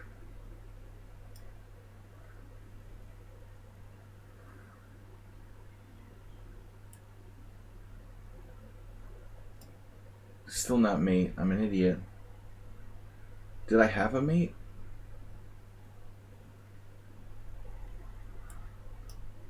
Well, that sucks. It's still not mate. Oh my god, like, black's getting away. There's no way to mate black here. I must have missed it.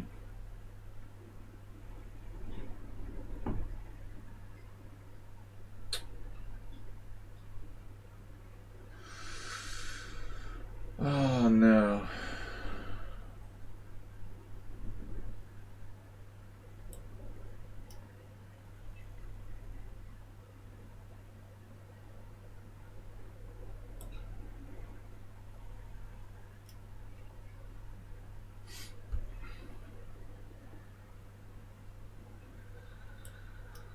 Alright, that wasn't accurate. I don't really like that site.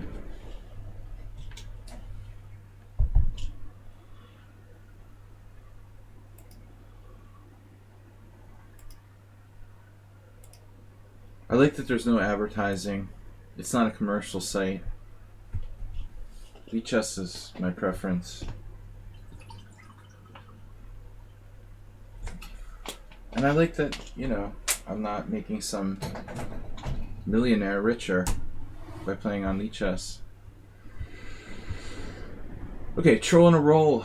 Chess 960. You already played. Morales is up.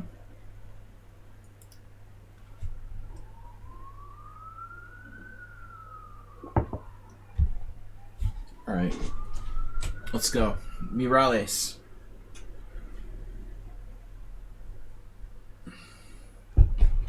More sirens. Yeah, we've got a major ambulance thing going on here. But it's not just because of COVID. Like, it's always like that. I live in the center of the city. Hungarian ambulances... I mean, dude, you gotta understand, like, traffic here is... I mean, Hungarian drivers are way worse than American drivers, for example. So I can understand, like, from the perspective of the ambulance drivers. There's some really bad drivers here. You probably want the louder sirens. But it is really disruptive and annoying.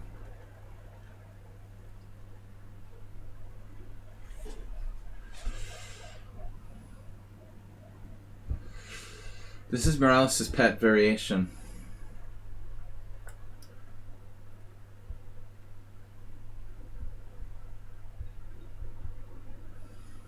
I'm going to be streaming for about another 45 minutes, guys. We're never going to get to all 11 challenges.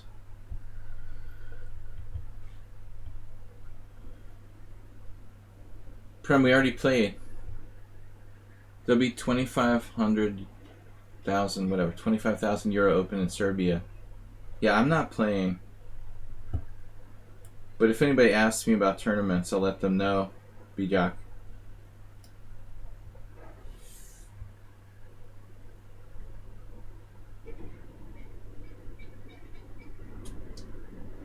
I said today, earlier in my stream, I don't think I'm going to be playing in any tournaments in 2021.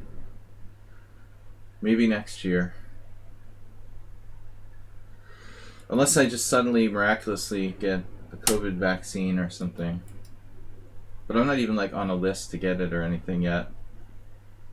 I'm supposed to go to like the Hungarian sort of like mayor's office to sign up for my like health insurance number or something. But I haven't even gotten signed up yet.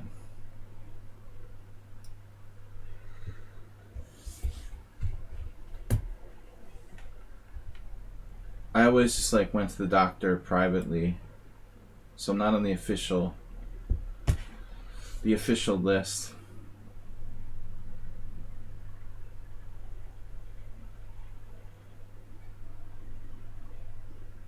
What are we gonna do? We gotta play the old variation. Here it is.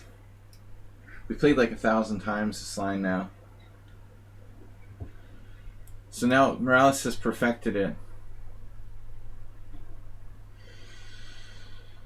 Can you play you sooner, Cash Maui? Are you in the challenge list?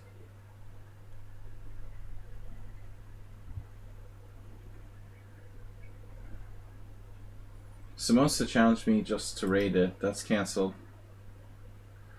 Yeah, Cash Maui, I can arrange that. Just don't send me a $5 donation. Last time someone did that and trolled me, I had to reject it. Wait, D5, E5? This is our line? Oh, Morales. Wait, is this the right position? This isn't right, is it? D4. Takes. Damn. D4 takes. I was looking at something like this. D4 takes. Bishop takes. This isn't the right position. Something's wrong. Yeah, bit donators get to jump the line. They're more trustworthy than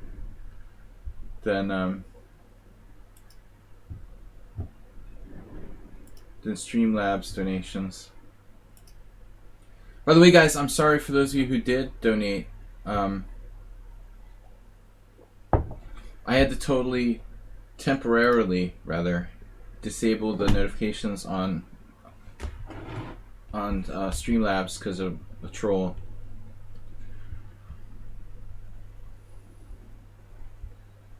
You get your raid? You got my raid? Hanishberger, thank you. There is a raid now? You're talking about the other raid. Oh, what? Whoa, Mircea the Best is raiding with a party of 289? What is going on, man? Wow, hello. Whoa, 289 I think might be the all-time raid record here. That's insane. Thanks, Mircea. That's insane. Thank you for the raid. Welcome, raiders. What's up? We're playing some Blitz here. I don't know if this line is right. Actually, I saw one of your games yesterday, Mircea, from like 2005, and you were 2571 or something. You know, I didn't realize, I guess I knew that, but I didn't realize you're almost as old as me. He's been a strong player for a long time. Knight takes c3. I thought I was the only one. Thank you for the huge raid. Thank you, man. Mircea, guys, check out his stream. Obviously, you were. I don't know if we're in theory here. Morales, you're not supposed to take on c3. You're supposed to take on g7. And mess up my king side, I thought.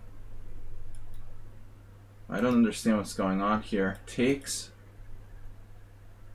Something's wrong with this variation. You were playing Samuel. What? Yeah, that's normal, man. But that's what the Samuel givers have to do, so they have enough time. Especially if they're playing a lot of players. Okay, Morales, I don't know, guys. Thanks for the raid. I'm super distracted. Morales is taking advantage of the opportunity here. Man, this doesn't look right for white.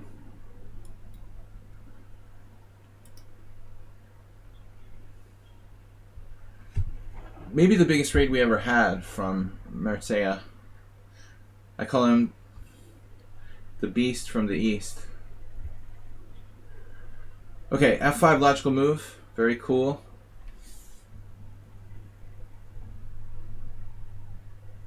Check.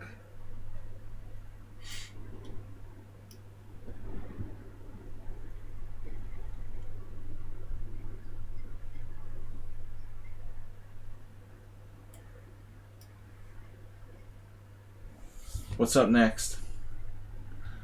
I jumped to the top of the follow list. Welcome everybody. Thanks to Mircea. And we're gonna stream and we're gonna raid Schieberspieler after this. So nobody go anywhere. I don't like the way that Morales played this. But it might still be alright for white. Something was wrong. D4. The variation is slightly different from the one I looked at, where black like takes on c3, white takes on g7, takes on b2. There's like a long line.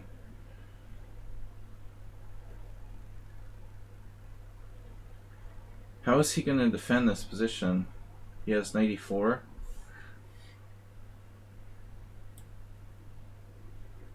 Unfortunately, my puzzle skills are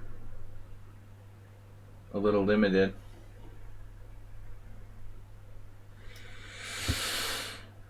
Boys and girls, what do we do now? Queen h5 is a threat? Oh my god. Bring the Dark Square Bishop was called. But I mean, I'm looking for something else. Time is a threat.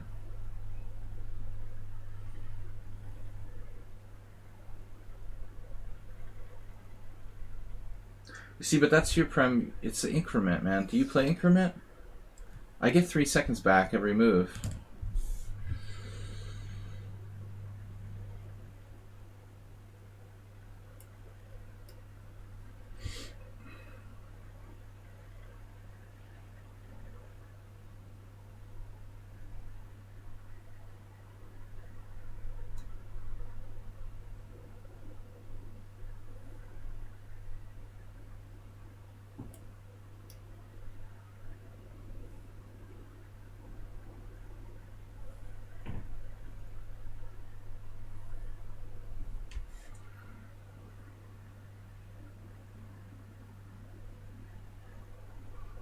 I definitely didn't play the best moves here.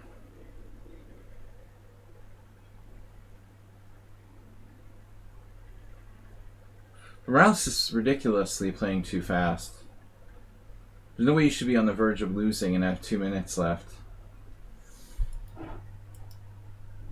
That's what I was saying earlier. You should never get a bad position. Just don't get a bad position. You don't have to worry about it. I jokingly call it the Egyptian school of time management. You like take your time on to the next life. But it's not going to matter if you lose.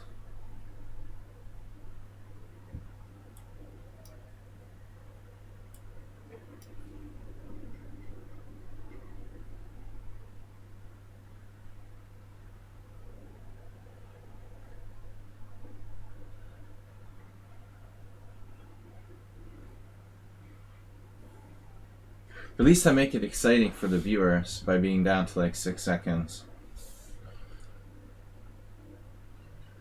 See, it doesn't matter that he has 1 minute and 21 seconds if he has to resign. But I think I messed this up. I think I had better. Something's wrong with the position though. D5. You see, this was right. E5, D4, E takes F6, D takes C3. Okay. So we both screwed up. Like, I was thinking it was supposed to be pawn takes. You're supposed to play F5 right away. This is the line. I couldn't remember because we've never had this position before. This is really interesting.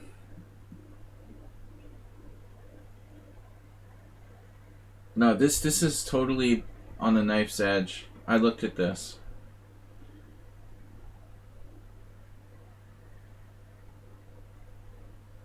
And it gets better. Like, check it out. F5, Queen F6, FE6, C takes B2. And I checked all this with the computer, but I forgot. So it's all correct. E takes F7, check. King D7, Bishop B2, Queen B2. And there's these games here, see? Skripchenko versus Mircea from 2015. C3. And unclear is the final analysis of the position. The queen is starting to get trapped on B2. I'm giving away all my secret analysis. This is what I'm most concerned about.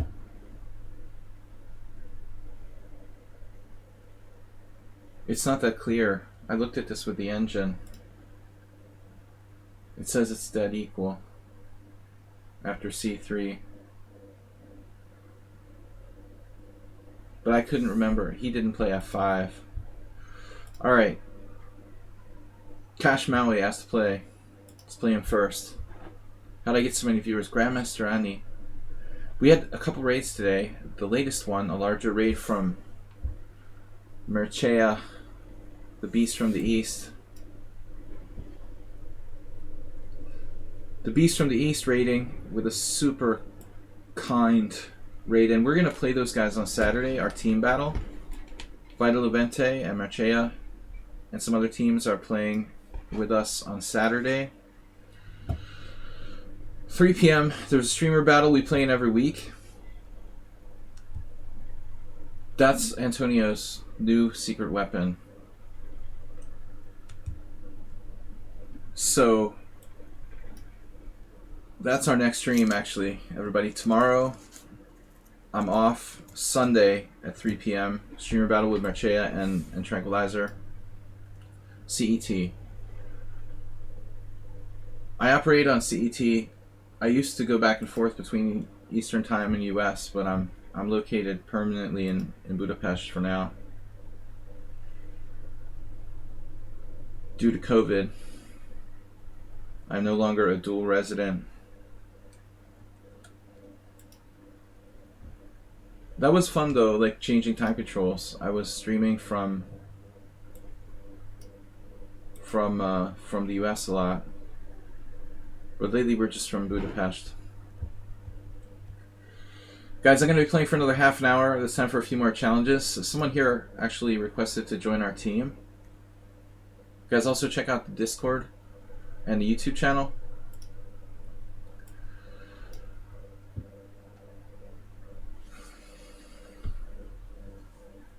Cash Maui sent some donations today, so I thought I'd take his challenge first. He has to go.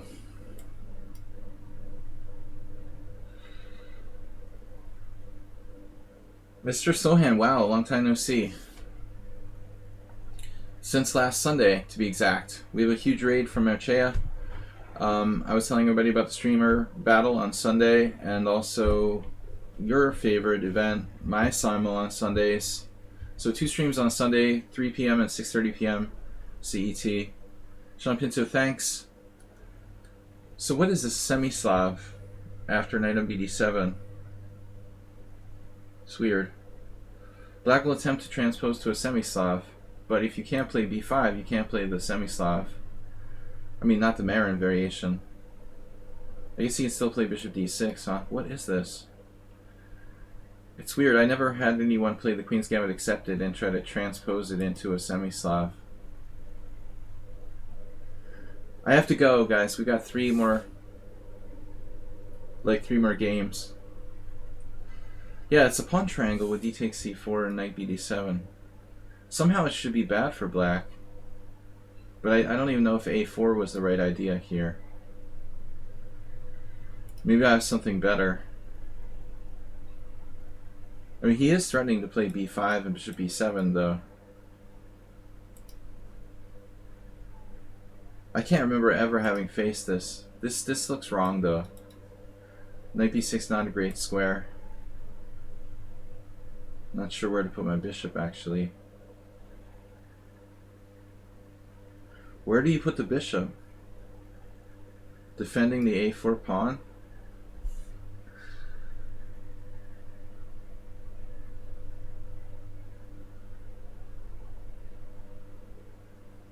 I don't know how to decide where to put my bishop on d3 or b3. He can play c5. Breaking out. White is better. Central pawn. Mr. Sohan, seriously. Good to see you. What's up, everybody? We had a huge raid from Mircea. Thanks to him. So, I'm also going to raid Schieberspieler after this. World Loser, welcome. Things are going alright for you?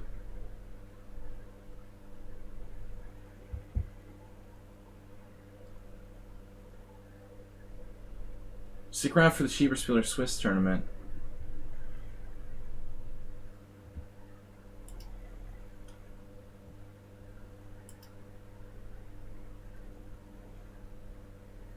Guys, come for our streamer battle on Sunday, 3 p.m. You can join my team, you can join Mircea's team, the Tranquilizers.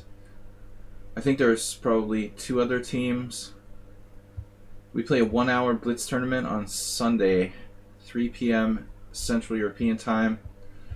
I guess for Mircea and Tranquilizer it's 4 p.m. in their Eastern time zone. Eastern European time or something like that. Is that what it is? What is the Bucharesti time zone called? Eastern European time?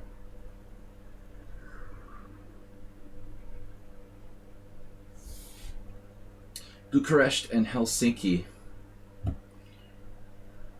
Bishop d6. It's my move here. Am I getting some lag?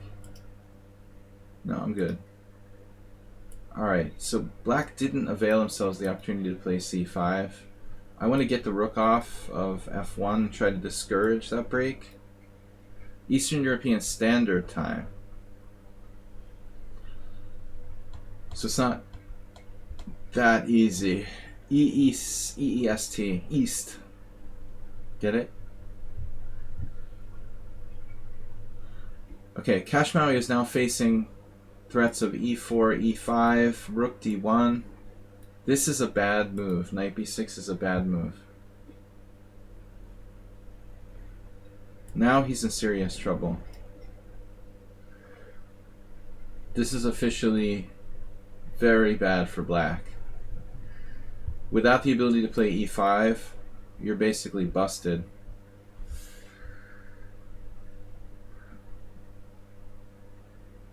It would be cool if there was a time zone called Yeti.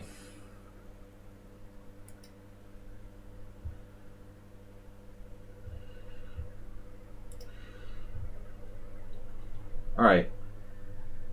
I wish I could keep streaming all afternoon, guys, but I gotta go to work. This is just my hobby. e4, e5. Now, I don't necessarily want to play e5 if I'm going to give him a big outpost square.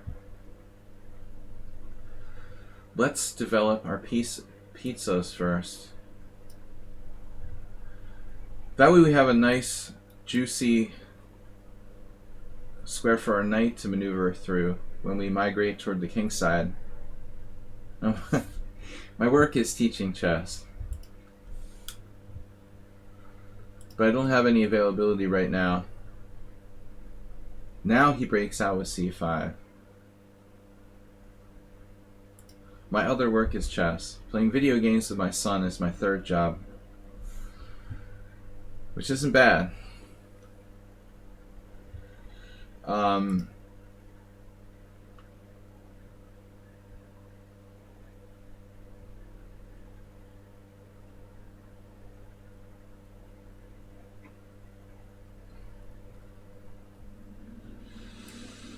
It's hard to decide.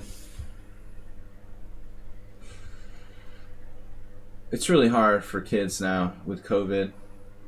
They can't go to school. We just closed the schools here, actually, yesterday. So, it's hard being a kid.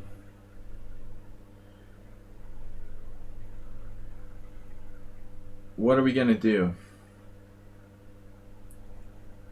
D5. Like, high schools were closed, but they just closed the schools for elementary as well.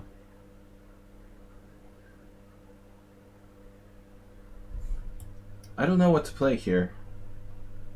This is debatable. Black has not committed to castling, where they're going to be subjected to a vicious attack. I'm not really sure if I played this well. Looks like my e5 pawn was melting. The Wicked Witch of the West there. I feel like they could have taken here. This leaves my center very strong, so black better not even think about castling kingside. Knight b5 was, of course, like a major consideration. But it's just like there's a lot of good moves for white, and sometimes that's the hardest position to play when you have a lot of choices. I've lost a lot of games where I was winning because my opponent literally is like forced to make one move, and you're sitting there like burning all your time thinking about like 5 different possibilities. It's easy to play when you have just one move. That's the most painful loss ever, when you like lose to someone who literally, you know, they didn't have to really think for themselves. They just defended by making only move, only move, only move. And I've got like 4 interesting moves and I don't know what to play. Neil Skinner, thanks for subscribing with Prime. I've got the Prime Music enabled extension, if anyone's interested. Alright. I've gotten enough time for 2 or 3 games. Actually, Neil Skinner's up next. Yeah, I mean, that's the most typical way for a strong player to lose to a low-rated player, I feel like. You get in some sort of variation where you're transfixed with all the possibilities. And they just have to find, you know, the one only defensive move. And you just use your time up too much and blunder, finally. It's painful when you lose. You feel like the opponent didn't really control the game at all. You were calling the shots, had the initiative the whole game. I've lost a lot of games like that. It was an opportunity time for Neil Skinner to sub, but he didn't have to sub to get a game. This is the other line that Morales used to play.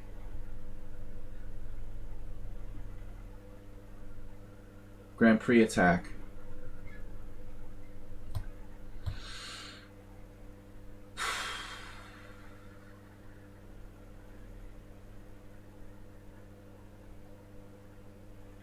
I really still don't have a good system here.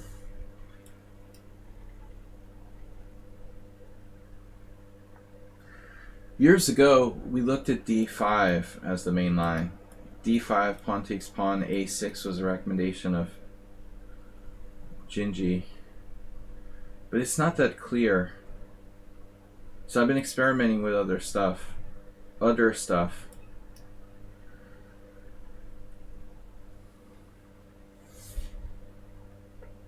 So this is my standby system. It's rather risky for black. My king is still in the center, and the center remains closed, and white has attacking chances on the f-file. I don't recommend this as like a really solid way to play for black. It's extremely dangerous. Cash Maui donated another 100 bits. Thank you guys.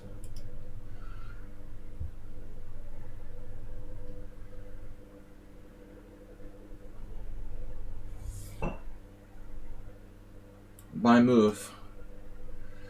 The idea is to put the bishops on long diagonals and take things. Now, I can't remember the last time we played with Mule Skinner. Maybe it was this line. He knows it well.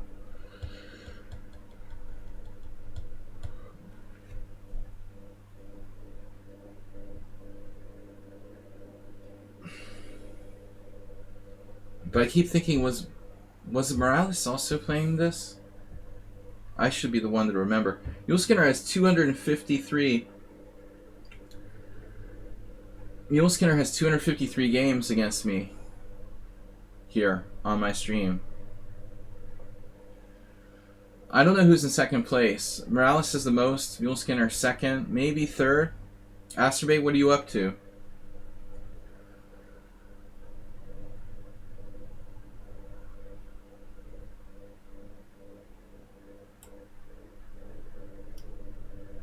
This is kind of hyper modern. Rook c8.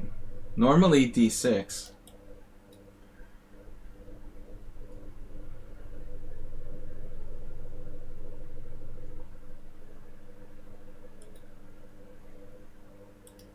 Okay. Knight h6 comes to mind.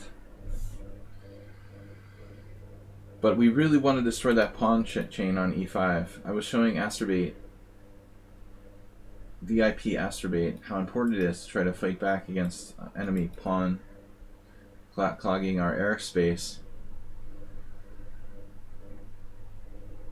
The question is knight h6 or d6 right away.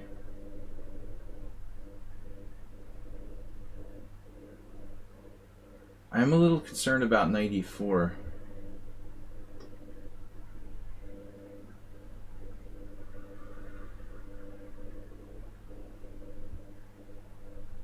Knight e4 is going to come and I'm going to have to make a decision. We also have watch for e6. He's played games like that.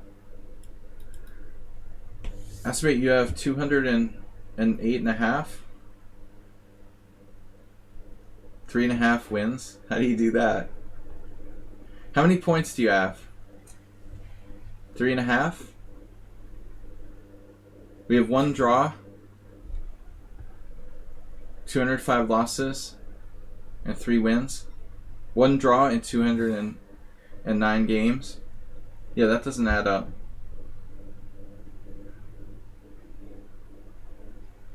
So he's tried other games where he played e6 against me. I don't think that white has it here. You can't play 208.5 games. No. But I think it's pretty amazing that Asterbait has 1 draw in 209 games. Do you know that in all of his 10,000 games on lichess, he's never queened a pawn? That's the rumor that I heard. He's played over 10,000 games on lichess without ever promoting. That's what I heard. He didn't know you can promote. He didn't know you can promote pawns to larger pieces at the end of the board. I just told him. I'm just kidding. Asterbait. After tens of thousands of games, still never promoted. Alright, knight e4. I'm just kind of joking around, but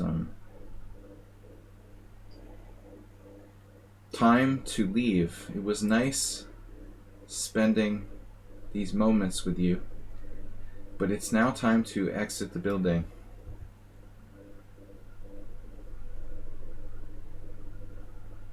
I mean, a lot of people understand attacking with pieces. The thing is that when you get to be more advanced, pawn play becomes more important. So you start having more games where you're winning by queening a pawn. If you don't understand how to play with pawns, you can't really get them to the other side of the board, you know.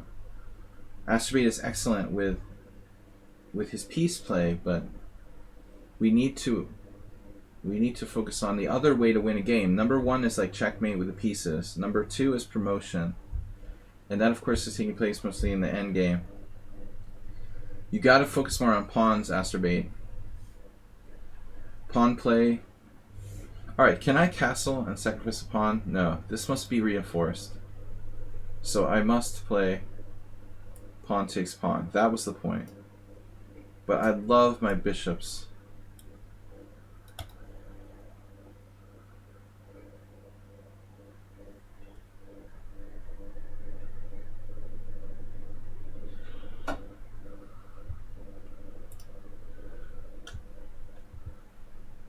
Bishops are worth more than knights.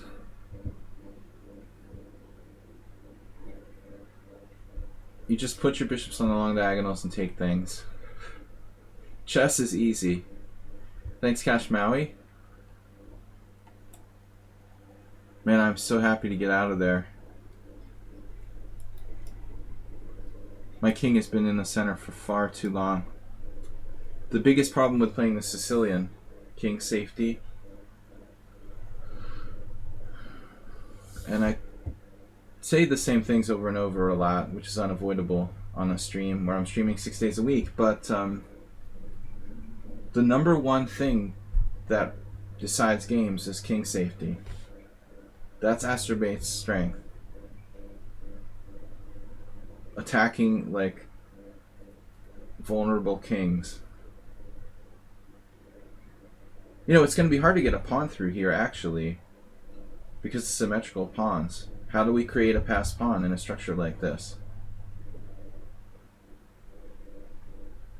Alright, g4.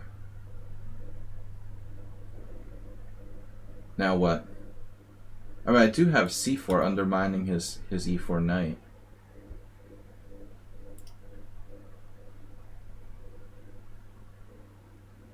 But I should probably think about rook e8, no?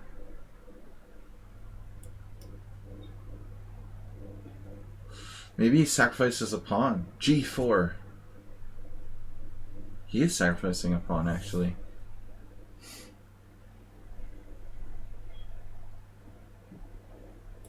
But first I want to get my knight in the game. So he's making a deep pawn sacrifice. This is where Salanci Emil, my friend, he would play like rook takes e4. Because he's obsessed with sacrificing the exchange for nothing. I mean, that's just nuts. You can't just like randomly sacrifice the exchange for nothing. I mean, you can do it, but it's not a good idea. People become obsessed with things. c4 is still interesting. So when I take this pawn, he's going to have some counterplay. It's not just a pawn. He has compensation. Maybe I shouldn't do it. I don't want to give you my bishop. God damn it, Jerry.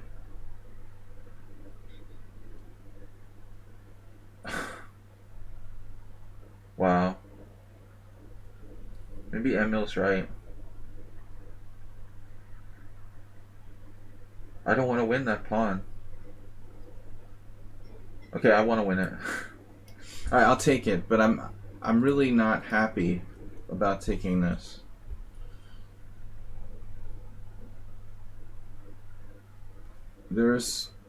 I wish there was better. It's a pity to give up my powerful white square bishop on the long diagonal. Honestly.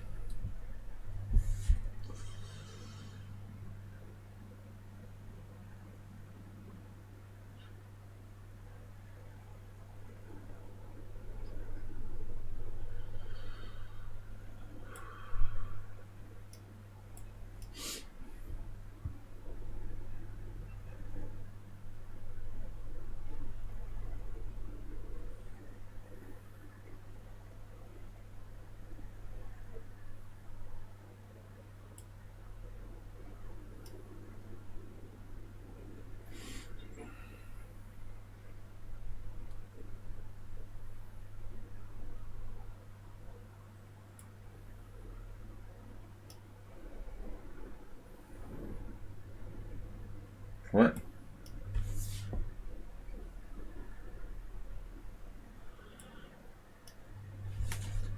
Seems to be getting faster.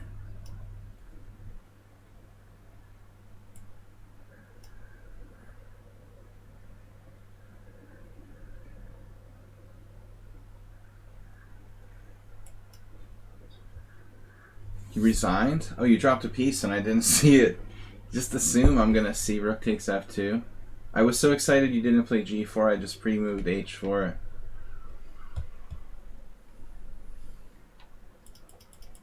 You just shouldn't resign in that time control situation under any circumstances. So, see, white has compensation based on the d5 square and the frontal lines.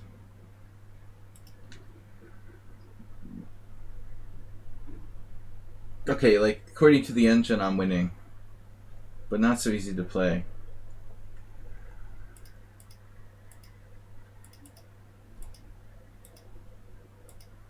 Now here you could play maybe g3, right?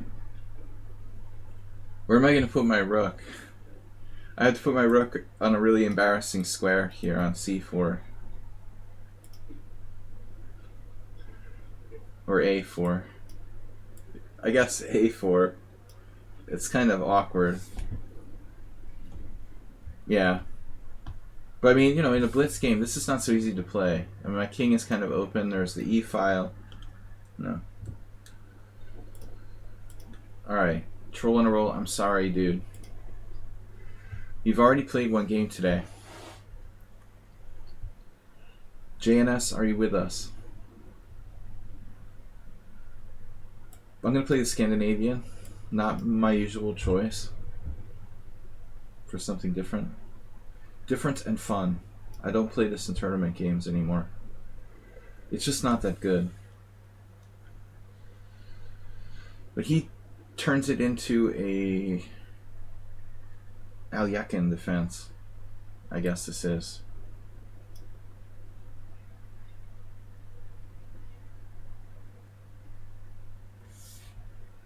That's a very unusual move to play knight takes d5. Generally a mistake.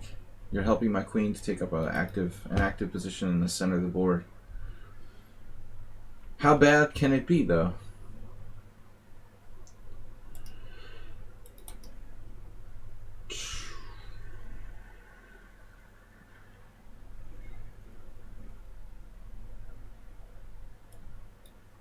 I mean, white's starting d4 with a decent position, I think. What do we do? Bishop g4. Yeah, I mean, in principle, it's wrong to play the Scandinavian. But, you know, why do people like Anand and Magnus Carlsen play it if it's bad? That's the question. It's a practical decision. You're like playing the Scandinavian because you like open positions and you're good at tactics, maybe. You don't like closed games. But I don't think it's great if white knows how to play the white side of the Scandinavian, particularly Scandinavian with knight f6 is dubious. Obviously queen takes d5 is a better move, but still not that easy for black to handle. Is there some trick here?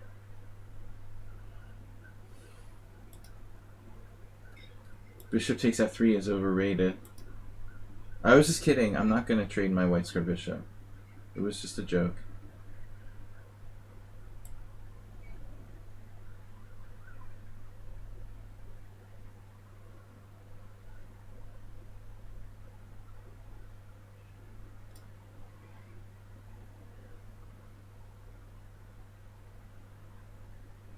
How many blindfolded games can I play at the same time? Probably 0.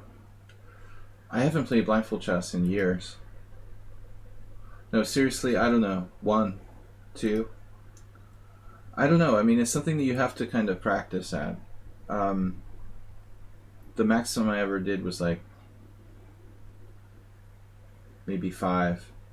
But I was doing it a lot.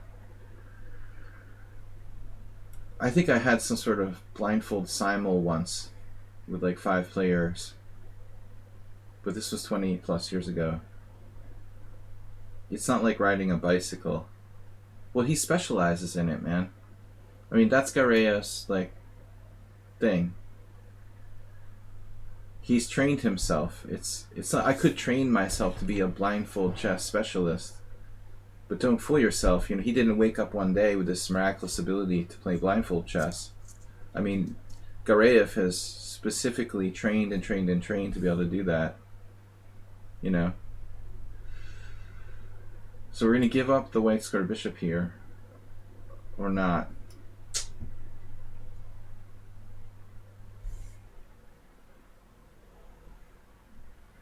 It wasn't like, you know, the power to play 20 blindfold games was bestowed on Gareev by aliens or something. It took a lot of hard work for him to be able to do that. And the average grandmaster can't do that. But Tartakover did the same thing, you know. Tartakover, was it Tartakover? Or maybe not. But there have been other players who specialized in blindfold simuls.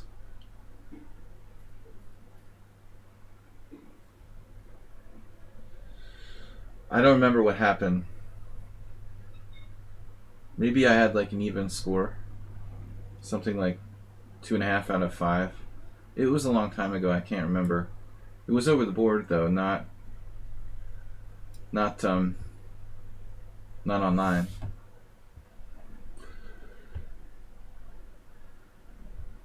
But I was talking to someone the other day about the whole ability to visualize the board. I'm below average for a title player, probably. I used to hold conversations with this one grandmaster after our games. We would analyze in our head, and he was like a specialist in blindfold like analysis, and it was like ridiculous. He could go down 10 move variations, just see the position perfectly. I would have to sort of like pretend I understood what he was talking about.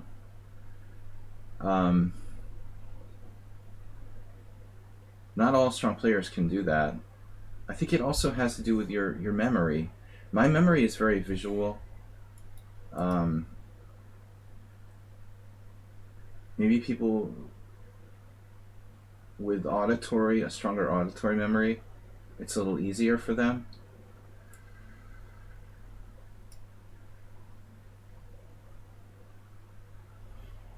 But I mean, when you're playing blindfold, you're hearing the moves. You're not seeing them with your eyes, you know? And I think it might be connected. You have to transfer it to a mental board in your mind, but the input is auditory. I don't know.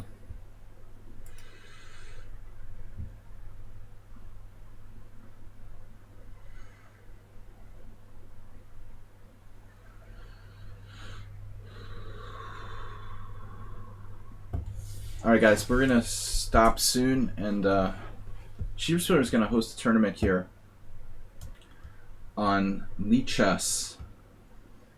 Join us on Saturday for our team battle with Mircea and Tranquilizer. Join our Ponda team. You guys can also join our Discord. Check out the YouTube channel. Yeah, honestly, Cockatieri, I mean, I never tried to play blindfold chess until I was at least what you would call like a USCF expert, maybe over 2000. Check. Maybe check is okay now.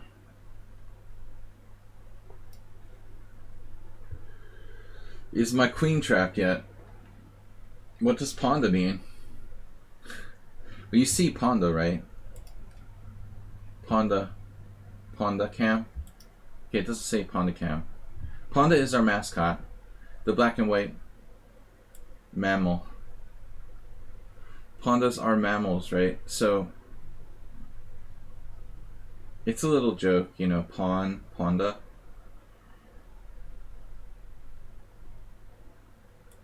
Extending to the fact that in Hungarian, we don't say panda. In Hungarian, it's Ponda. So that's part of it, basically. The Hungarian pronunciation, very different from the way we say it in English. Ponda, get it? Ponda.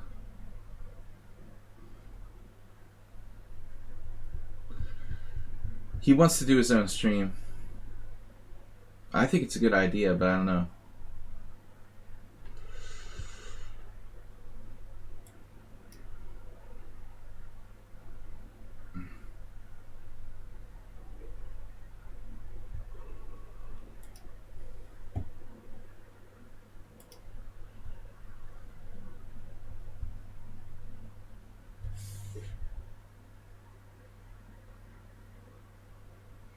B4. That is a cool move. He's freaking out. Now what do I do? Knight takes. It looks like it might be a reasonable pawn to sacrifice. White's structure is pretty bad. Knight takes before rook c1 with compensation. He has some sort of comp here. Computations. I can also play bishop f6.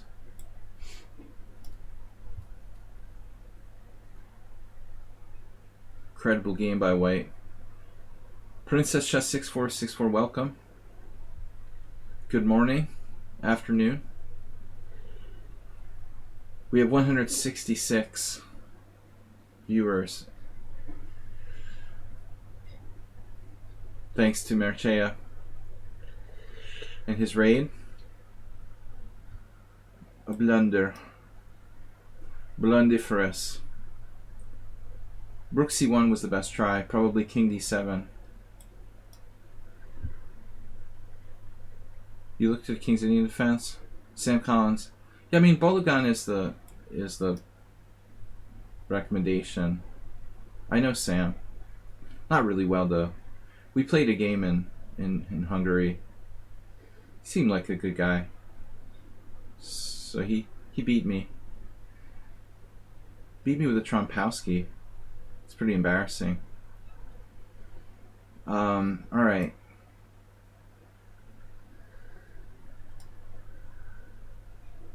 I would definitely pick Bologan though. If you have to pick a King's Indian book. He's an expert, man. I mean, I'm getting a little bit cocky here. But you go with the expert. Unless you're really if you're really a beginner, maybe the Bologan book's too advanced. You want something a little more easy to understand. Maybe a different book. Always go with the expert.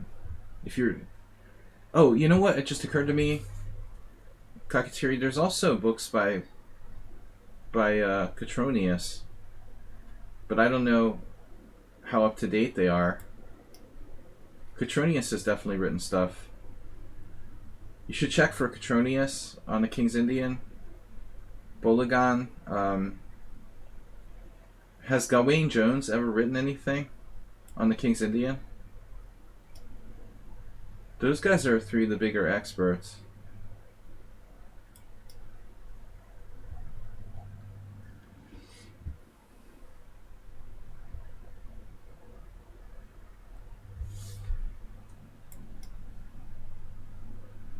Fianchettoed knight. That's what I was worried about before. Rook c1. My knight is merely a decoration at this point. But it's coming back into the game. Alright guys, we're going to stream over to Schieberspieler. Thanks everybody for your games. Sorry for those of you that I couldn't get to. Schieberspieler is hosting a tournament. Schieberspieler, are you ready? Are you ready? Is he ready? Well, I think the Bologan book is probably the most recent of the better King's Indian books. All right, guys, we're gonna raid Schieberspieler. He's hosting a tournament. Everybody can join his team, join his tournament.